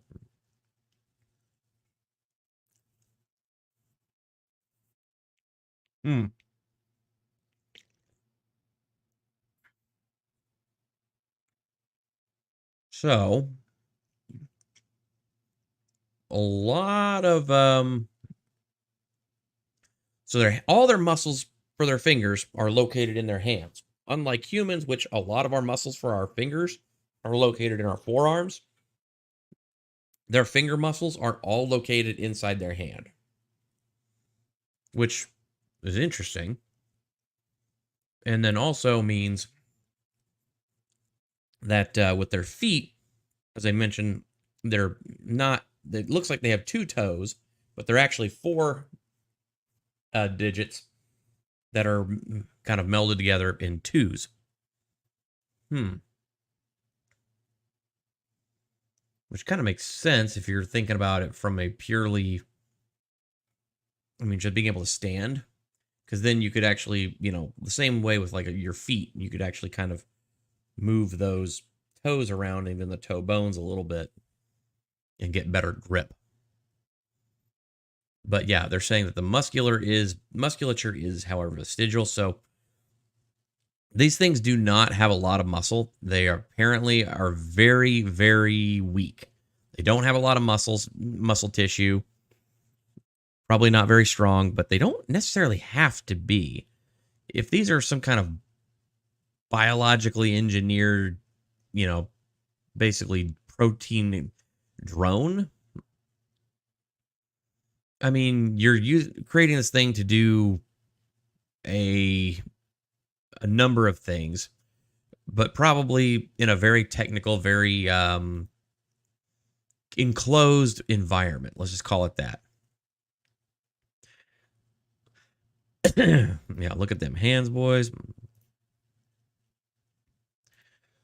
See, at least not the same way a majority of species on Earth do. Okay, so they're not born and don't give birth, at least not the same way a majority of species on Earth do. Right. Yep, I wonder about gestation. Yes. So they're definitely not anything mammalian. Yeah, you could basically just slug one to death. Do they swim? I'm going to guess probably not. So, I mean, you're not exactly putting up a lot of information that makes these things physically imposing. But there's still plenty here to kind of make you all go, wait a minute. Yeah, this is all very interesting. Hey, Wendy, how you doing?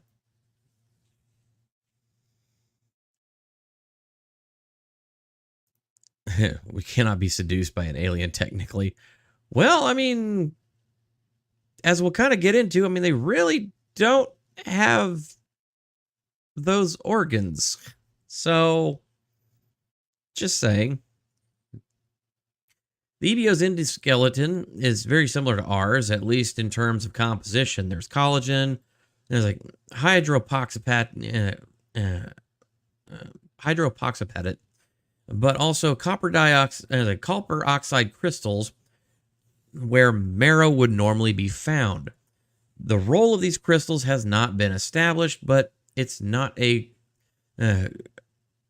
crystallopathic condition. The blood cells of the myeloid lineage, or equivalent for these creatures, therefore mature in a different location than the humans, i.e. in the thalamus-like organ.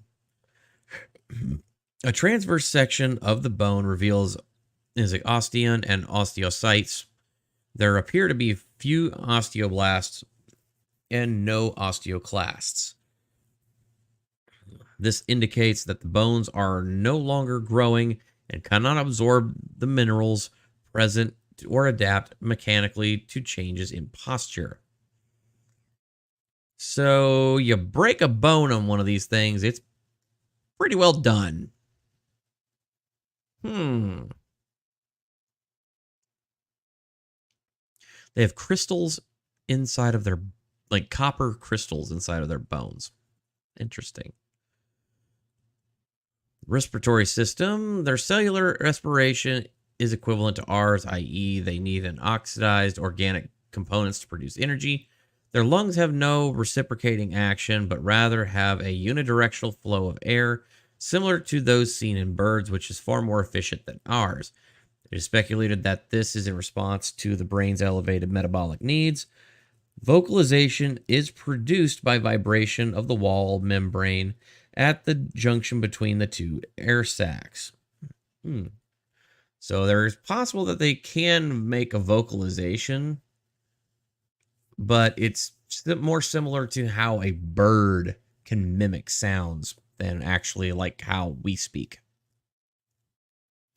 The circulatory system of EBOs is rather analogous to ours. The heart is located in the mediastinum, but in a more medial position, directly beneath the sternum. So their heart, humans, our heart is slightly over here to the left a little bit.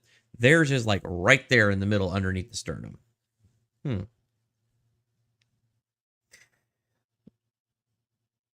Okay. The heart has two ventricles and two atria. There is an aorta, a pulmonary vein, pulmonary artery, vena cava. Blood flowing to the pulmonary capillaries via the pulmonary artery is pumped against the flow of the air, maximizing gas exchange efficiency. The blood-gas barrier is relatively narrow in these capillaries, as at least compared to a human. Then oxygen-rich blood is returned to the heart and then expelled into the aorta and the rest of the body. Therefore, returning to the heart, the blood will pass through the hepatorenal organ, which among other things, filters and controls osmotic pressure in the blood. The blood itself is also analogous to that of a human. However, the proportion of plasma is much higher. Albumin is a smaller proportion. Hormone levels are much lower. Metal ion levels are much higher, particularly copper, and glucose levels are significantly higher. The color of the blood is brownish, given the higher proportion of plasma and concentration of metal ions. On the cellular side, there are erythrocytes, which, in addition to hemoglobin for binding oxygen, display several complexes capable of binding copper ions. It's not clear what role these copper ions play, but we believe it neutralizes blood ammonia, among other things. Several cell types, including leukocyte characteristics, have been observed, but no comprehensive knowledge of them exists. Platelets are present, but in smaller proportions than in humans. Interesting. So here we're going to get into kind of a little bit more about their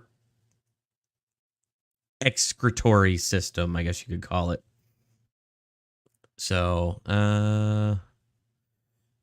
sounds like a bird circulatory system. Yeah, kind of. Yeah, basically it urinates through its skin. Yep. Ew.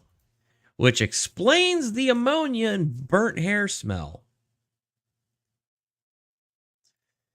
Say, how can they build spaceships if they break easily?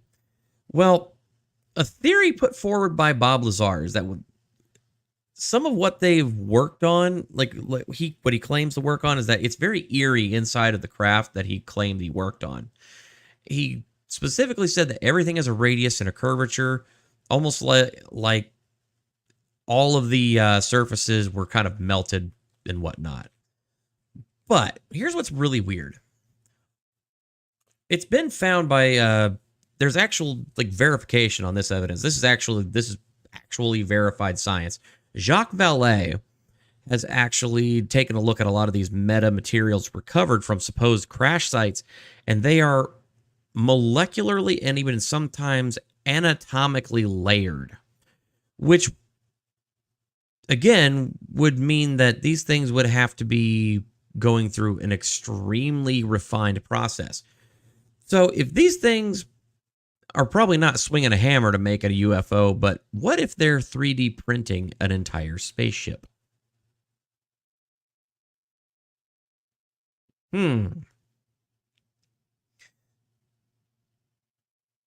Just a thought. They sweat it out. Nope. He's like, no shit, that's a plus. Yeah. It's really interesting how in-depth this guy gets on this topic. It's kind of odd, but it's interesting. Again, if this guy's a fake, then this guy's got to be some kind of a doctor or something or whatnot, and has got to have read through about every book about aliens ever written. I'm just saying.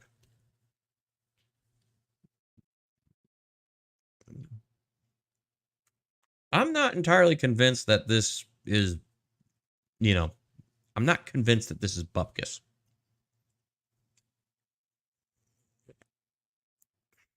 All right. The Exo-Biospheric-Organisms system. This system is completely different from what I've seen. As mentioned earlier, there's no large orifice, like anus or urethra, to get rid of biological waste. Instead, there are these countless small pores on the surface of the skin. There's a large medial organ called the hepatorenal organ, which acts as both kidney and liver and is central to maintaining homeostasis. This organ is highly vascularized, and the blood must pass through it before it returning to the heart. Its role is, among other things, to purify the blood of metabolic waste. Waste is excreted into the equivalent of the ureter, which branches out into 4. Each branch flows toward one of the 4 limbs.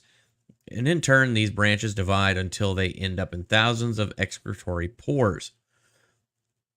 The motility of this excretory system is mediated by a weak peristalsis at the proximal level and on the four main branches. So peristalsis, peristalsis. Basically, peristalsis is like what happens whenever you swallow, and the muscles in your throat automatically just keep pushing stuff down into your stomach.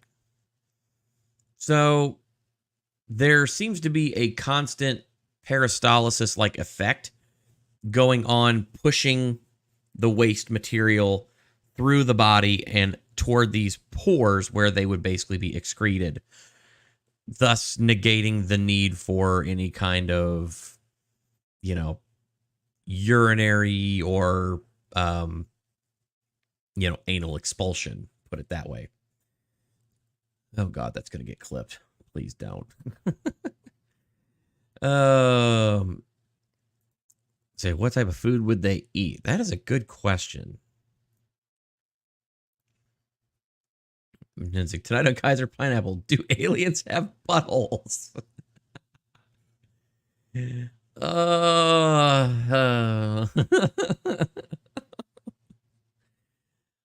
Oh no. Wow. Well, that just broke my brain completely for like 1 second here. I'm not wearing any pants. Film at 11. Oh, yikes. I just had to do something to kind of break me. Oh, yikes.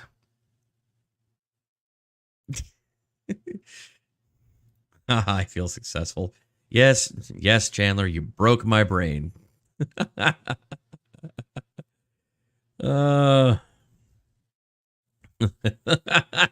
of course, they love the of humans.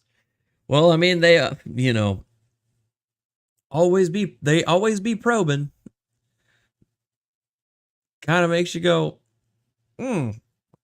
y'all don't exactly have an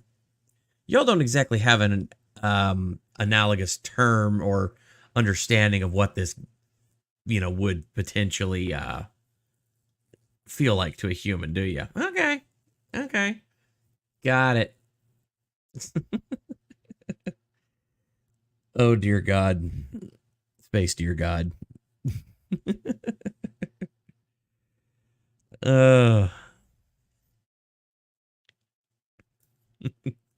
This is very important information people need to know immediately. Don't shake hands. It kind of suddenly makes sense why, or it suddenly kind of makes you go, wait a minute. You wonder if Scary Movie 3 was onto something whenever they had like the aliens that appeared in Scary Movie 3 and like they would pee out of the tip of their fingers.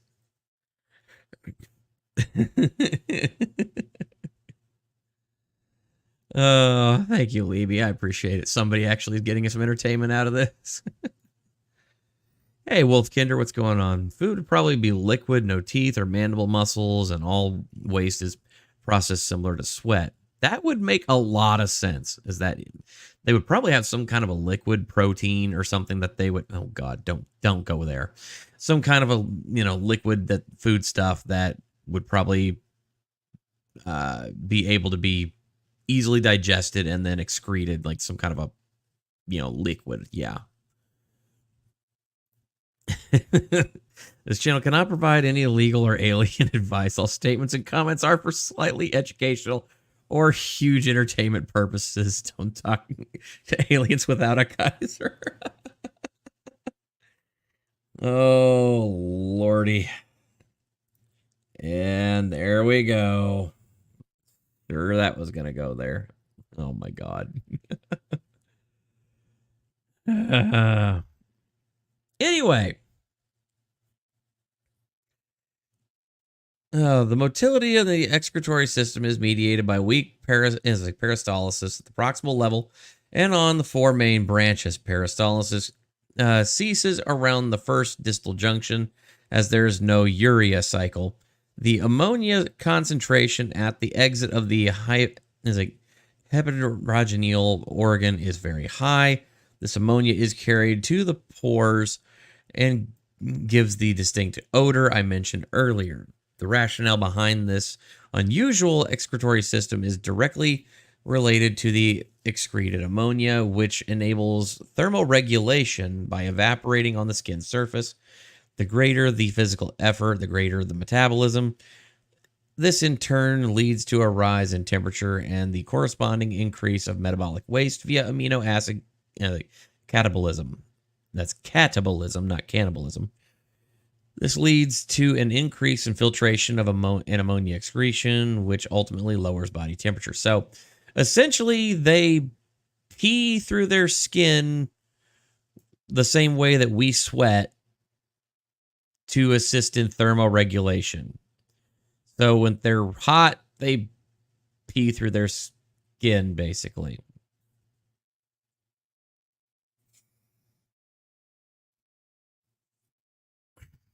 Folks, I just want to take a brief moment here to just kind of say thank you all. I appreciate everybody still sticking around here. We're still not done. We're going to keep watching.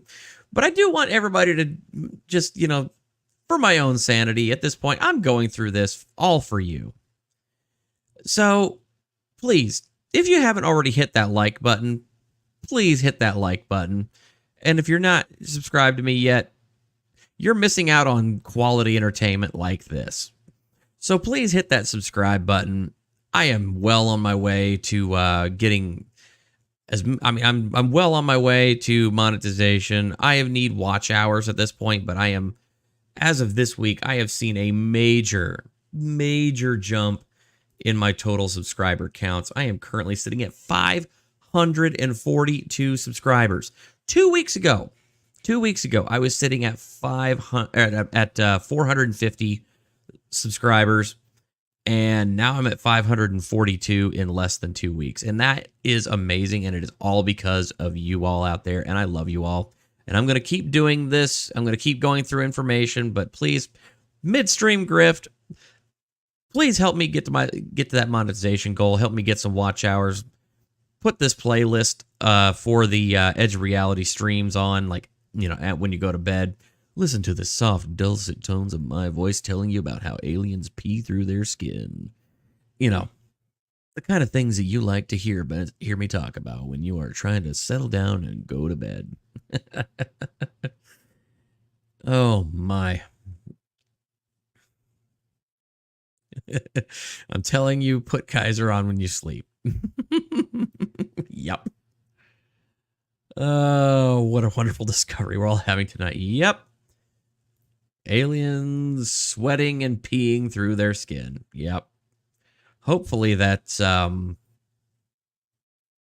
I don't have anything else to go off of that. Hey, Corn Pope, how you doing? Heck of a time for you to join us on this one. I don't understand the scuba diving type jumpsuits over their excretory glands locking the liquids in. Maybe the suit is kind of just like a really big set of depends. Just a thought. Oh, Lordy.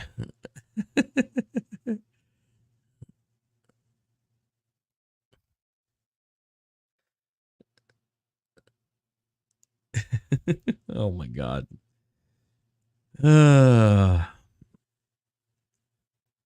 Wow. Y'all are just savage tonight. I love it. I love it so much.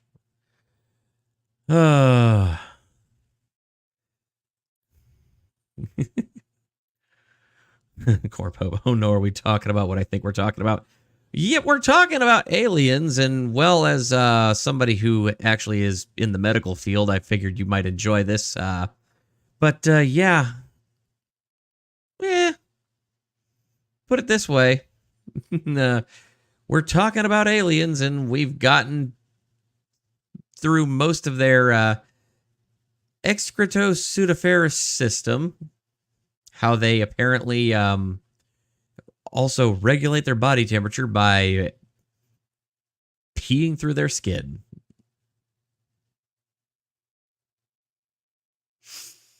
Yep.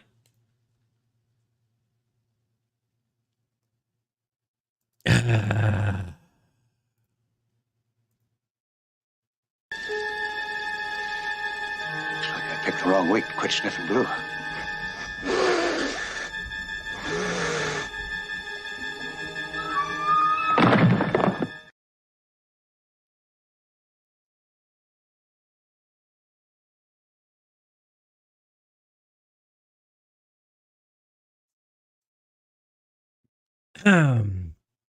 Oh boy. All right. Anyway, if their nasal passageways don't work the same as ours, it makes sense why the smell doesn't bother them. Yeah, that makes sense. Yep. That's the perfect clip for tonight's show.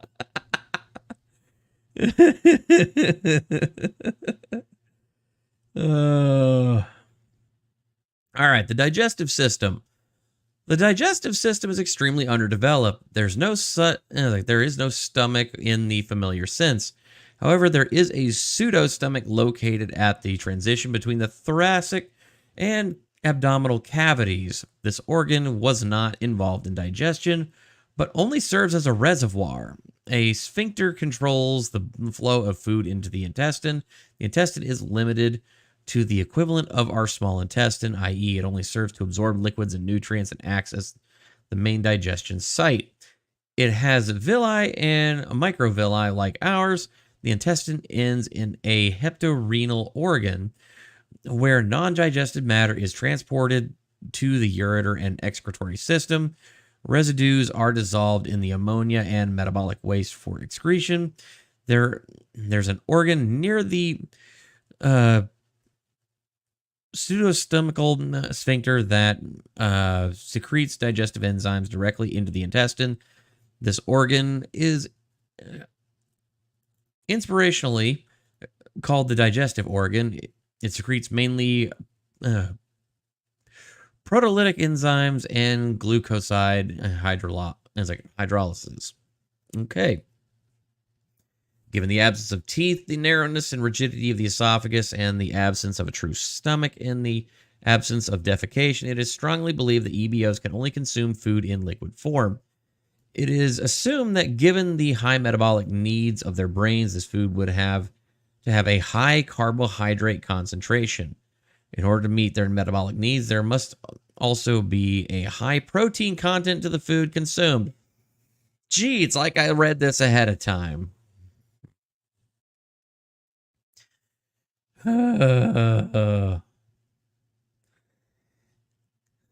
These two statements are supported by the type of enzyme secreted by the digestive organ. It is therefore speculated that the food consumed is a sort of broth rich in sugar and protein, which probably also has a high copper content. Given that the strict limitations of the type of food that they can consume, it is unlikely that this type of creature could survive in our biosphere without technological support. I'm pretty sure some of you degenerates are going to go back to their speculation on what they eat and make some very disgusting inferences, you sick bastards. Oh.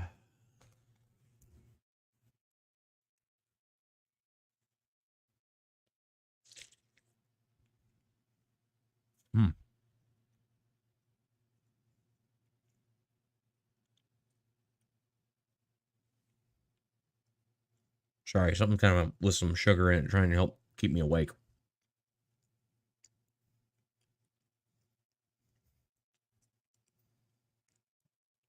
All right.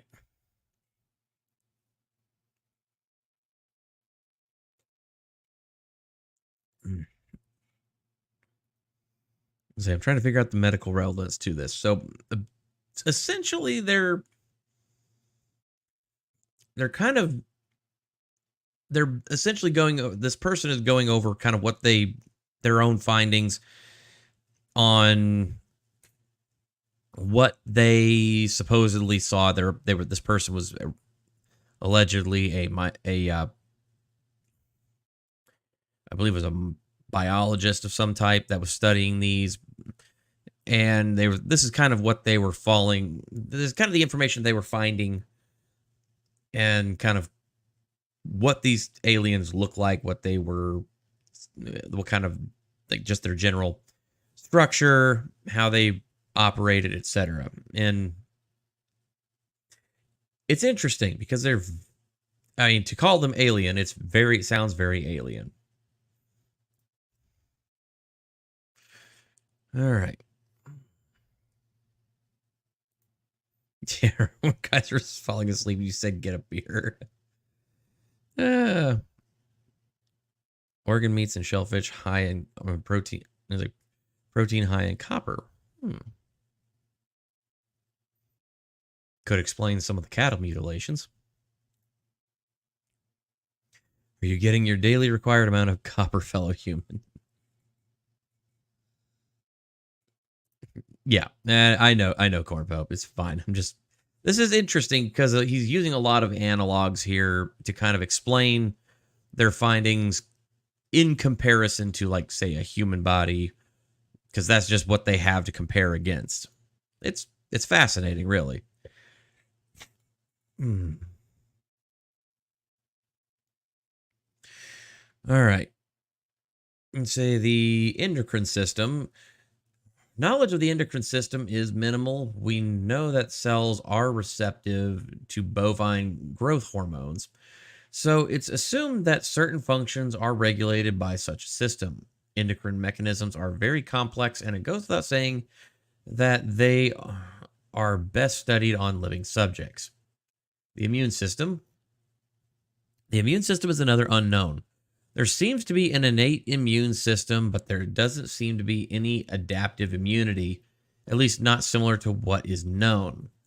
There is a thymus-like organ near the heart that is proportionally larger than in humans. The organ seems to be where all blood cells mature. Some cells have leukocyte characteristics such as granularity. The immune cells that germinate there, here, have a high copper concentration. The surface receptors of innate immune cells have not been characterized, so we might as well say that they work, that all work remains to be done.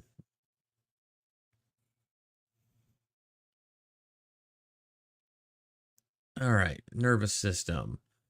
The nervous system is also relatively similar. The spinal cord begins at the base of the central lobe of the brain and propagates down the vertebral column.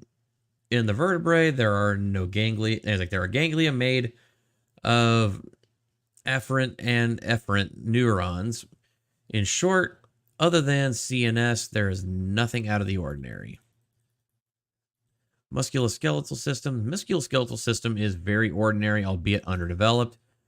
Most of the human skeletal muscles have an equivalent. Only the hands, feet, and forearms are different. It should be noted that a proportion of type 1 and type 2 muscle fibers is different from in a human. Indeed, type 1 outnumbers type 2, but by about a factor of 10.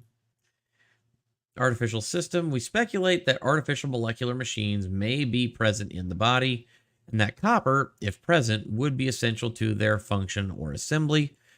Importantly, no AMMs have been observed. Okay. That's AMMs as an artificial molecular machine. So basically, you're talking about nanomachines that could potentially be in the bloodstream. All right. So now we actually get to some of the questions that were asked of this person, and they were able to kind of work some of the answers in there and go from there. So real quick, I'm going to grab my stuff over here.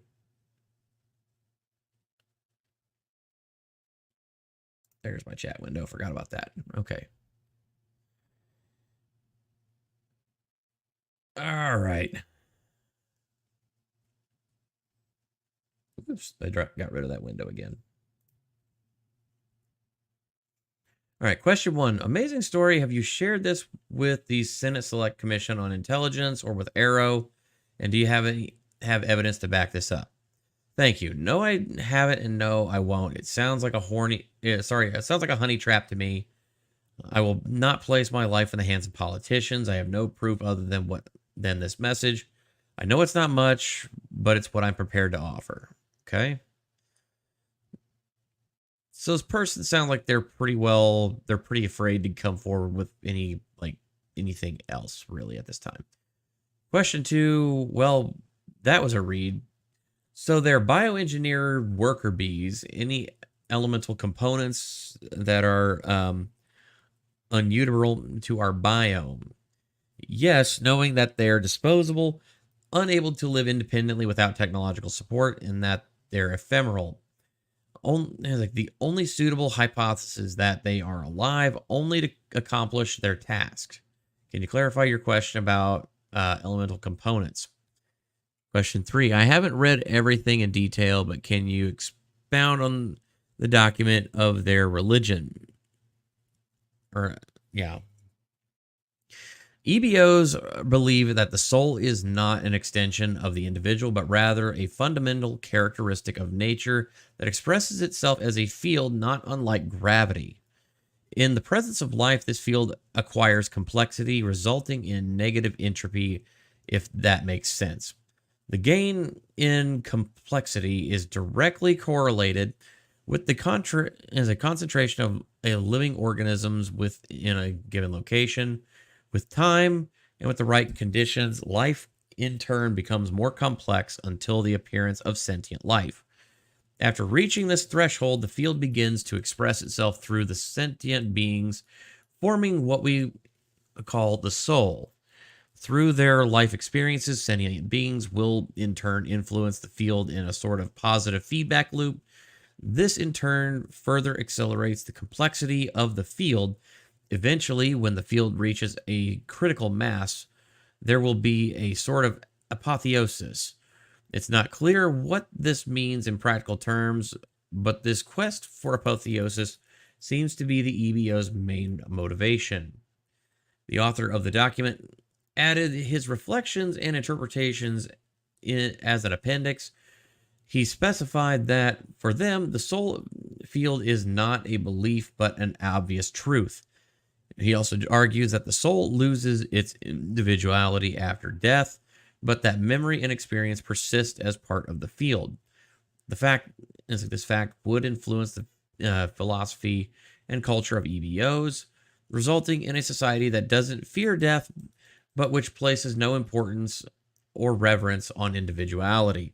This belief compels them to seed life, shape it, nurture it, monitor it, and influence it for the ultimate purpose of creating this apotheosis. Paradoxically, they have little or no respect for an individual's well-being. Please be advised that I am speaking from memory of something that I read more than 10 years ago, so take much of the following with a grain of salt. Also, I am not a philosopher or an artist, so please excuse my struggle to properly formulate and the concepts and my dry terminology. Finally, note that this information comes from a document whose author was directly interacting with an EBO. It is not specified whether it was an ambassador, a crash survivor, a prisoner. The means of communication were not specified either. Question 4, WTF, he dropped the location of the lab. Yeah, Battelle National Biodefense Institute. It's on Google Maps. Yes, I have heard of Battelle National Labs before. They are a big government contractor, and they do a lot of biodefense work. Yes, I almost said horny trap earlier, so that just, yeah. I'm sure that'll be taken out of context. The Knights of Malta control the world, asked Fauci. Interesting.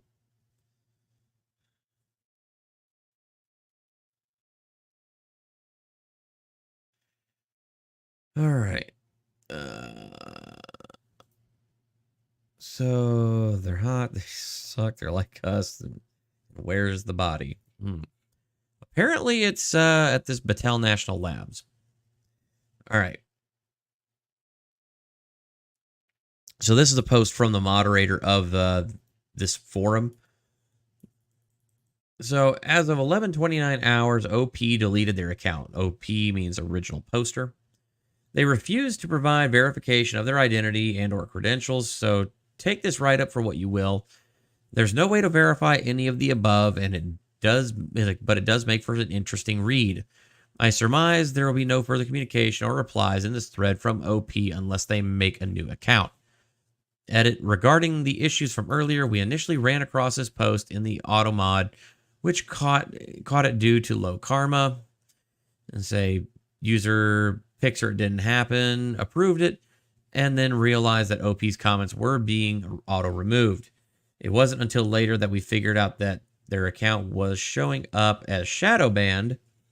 We didn't, we do not know why it was shadow banned, but this is something we were not able to manipulate or remove on our end as our aliens mud. And say I sent 2 messages, one to the admins of our mod support and our Reddit, but received no replies as of yet. Every reply you see in the thread from OP was manually approved by the mods here. We did make efforts to engage OP in mod mail. See here. As you can see, they weren't willing to share information, so verifying their identity was impossible, much less the truth of their story.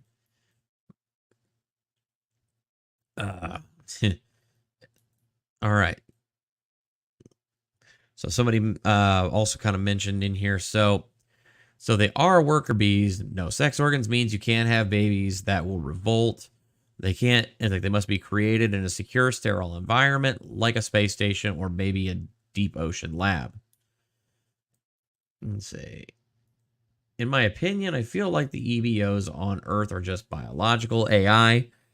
I think that their people on their home world would have a vastly different appearance or would have genitalia for reproduction. The worker bees on Earth are printed out anonymously from a probe somewhere on the planet that has been watching us for a long time and woke up, became far more active when we hit the milestone of nuclear fission, which makes sense because,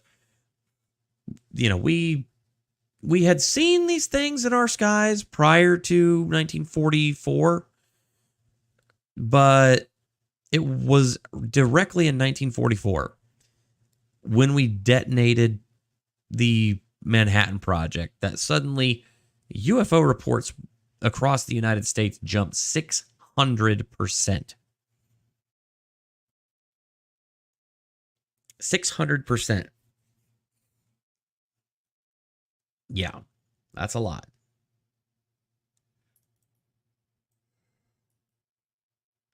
Basically, I think that they started these workers from their own DNA and mixed it with, Earth life DNA so that they can easily survive here. The workers are likely implanted with a hive mind-like consciousness, and they're disposed of when their mission is completed.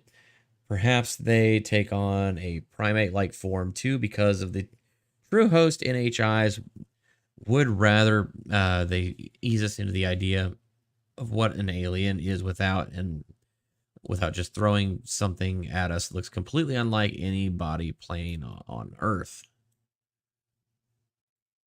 If you expand their concept of religion and their idea of a soul, maybe their purpose is to exist as like a life data collector, and maybe they die, their soul and memories are such returned to some sort of data bank for the actual aliens on their ship.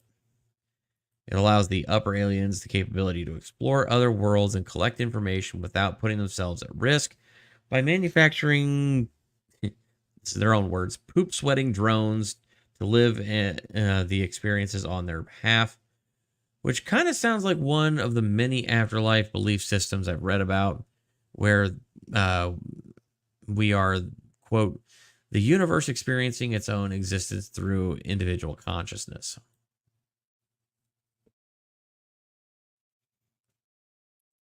Yeah.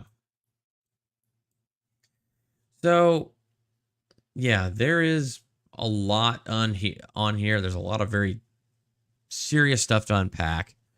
I highly recommend, if anybody gets a chance and you're really willing to go down there and kind of parse through the weeds of the comment section, this is the name of the article. Yes, it is still up. You can find it. Here's the, it is on the R-Aliens subreddit. It was posted on Wednesday, July 5th at 6:15 p.m. Looks like it was Eastern Daylight Time. And that's the name of the article.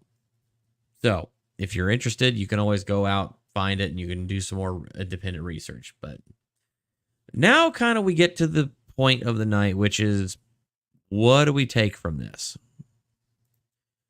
Well, folks, that's a tough one to call. Now, I'll be completely honest with you. I'm not quite sure what to believe on this one. I think there's a notable sincerity to the article. I think it looks like somebody with an actual technical background who is trying to give information in the easiest way possible to try and help get that information out there. Now, again, as I said, I knew there would be some differences where it considers this testimony, but if I have to be completely honest with you, the scientific credentiality of all of what they were saying, like what they actually meant whenever they said it, is surprising.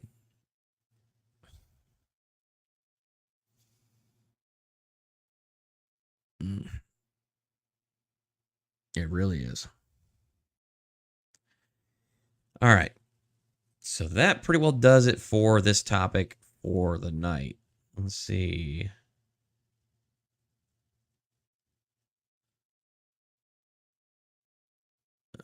Okay.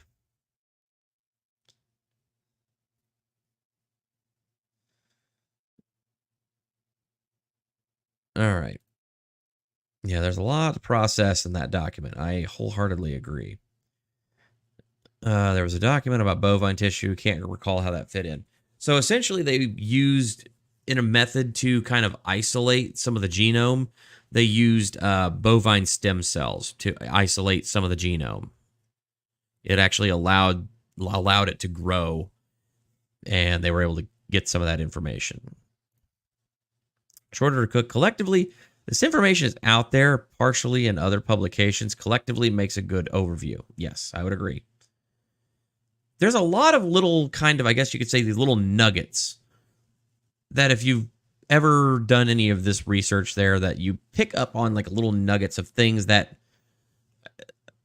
seem to repeat themselves in other articles and in other situations, things that have been analyzed by other experts and whatnot. So this seems like it's a condensation of a lot of that information into one place. And that's actually quite fascinating, to be completely honest with you. So, yeah, that is kind of where we're at on this situation. So that is the Reddit alien autopsy. It's a weird one. It's a very weird one. Real quick, I'm going to go out here, check and see if there's any late breaking news on this front.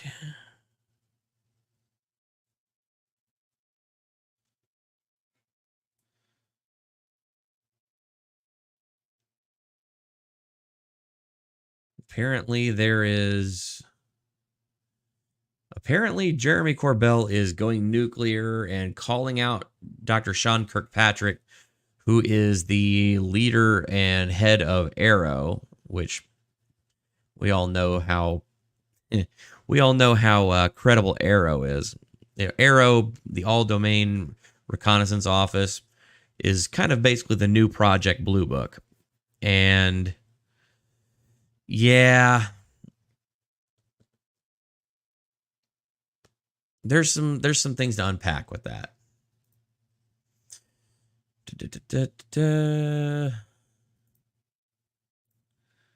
All right. I think that's all there is there. I don't see anything really additional right now in the meantime. So, yeah. Xcomer says you could analyze this text with AI.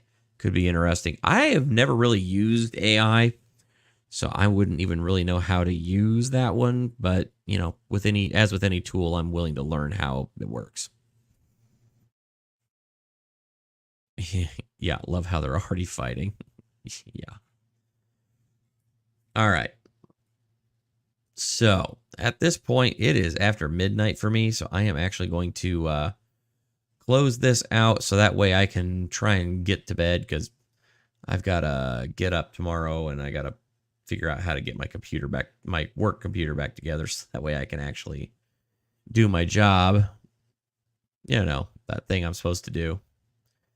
Anyway, folks, thank you all so much for watching. Especially thank you all for joining me on my birthday, hanging out, having a good time, just relaxing, chilling, and just enjoying ourselves. I could not imagine being anywhere else other than just hanging out with all y'all, because y'all are amazing. Your chat, and you guys are fantastic. Love all y'all. Appreciate it. I would not be doing this. I could not be doing this without all of you out there. I really could not do any of this without all of you. And to the 543 subscribers out there on to my channel, I thank every single one of you individually from the bottom of my heart. Thank you all so much for subscribing to my channel. I really, really appreciate every single one of you. You're all awesome. Anyway, I think I'm going to go ahead and close things out for the evening. Say, oh, thanks, Madcore. Great stream, dude. Nice turnout. Looking forward to the UFO streams. Yes, those are coming, and I think we're going to have to kind of, because I know that you and Div had also mentioned that you kind of knew a little bit, but didn't know a whole lot about the subject. So I would be happy to take you guys through kind of a deep dive on, essentially get you up to speed, give you a primer course on the situation. I think there's no better incident for you to start with than the 1952 Battle of Washington, D.C. 2 weekends in June of 1952, where U.S. airspace over Washington, D.C. was shut down due to a fleet of flying objects. Like I said, 2 Saturdays in a row that appeared in the skies over the capital city of the United States and outpaced and outmaneuvered even our best military jets at the time. Were recorded and spotted at not 1, not 2, but 3 separate radar stations, triangulated, including one of those radar stations was actually belonged to the United States Air Force.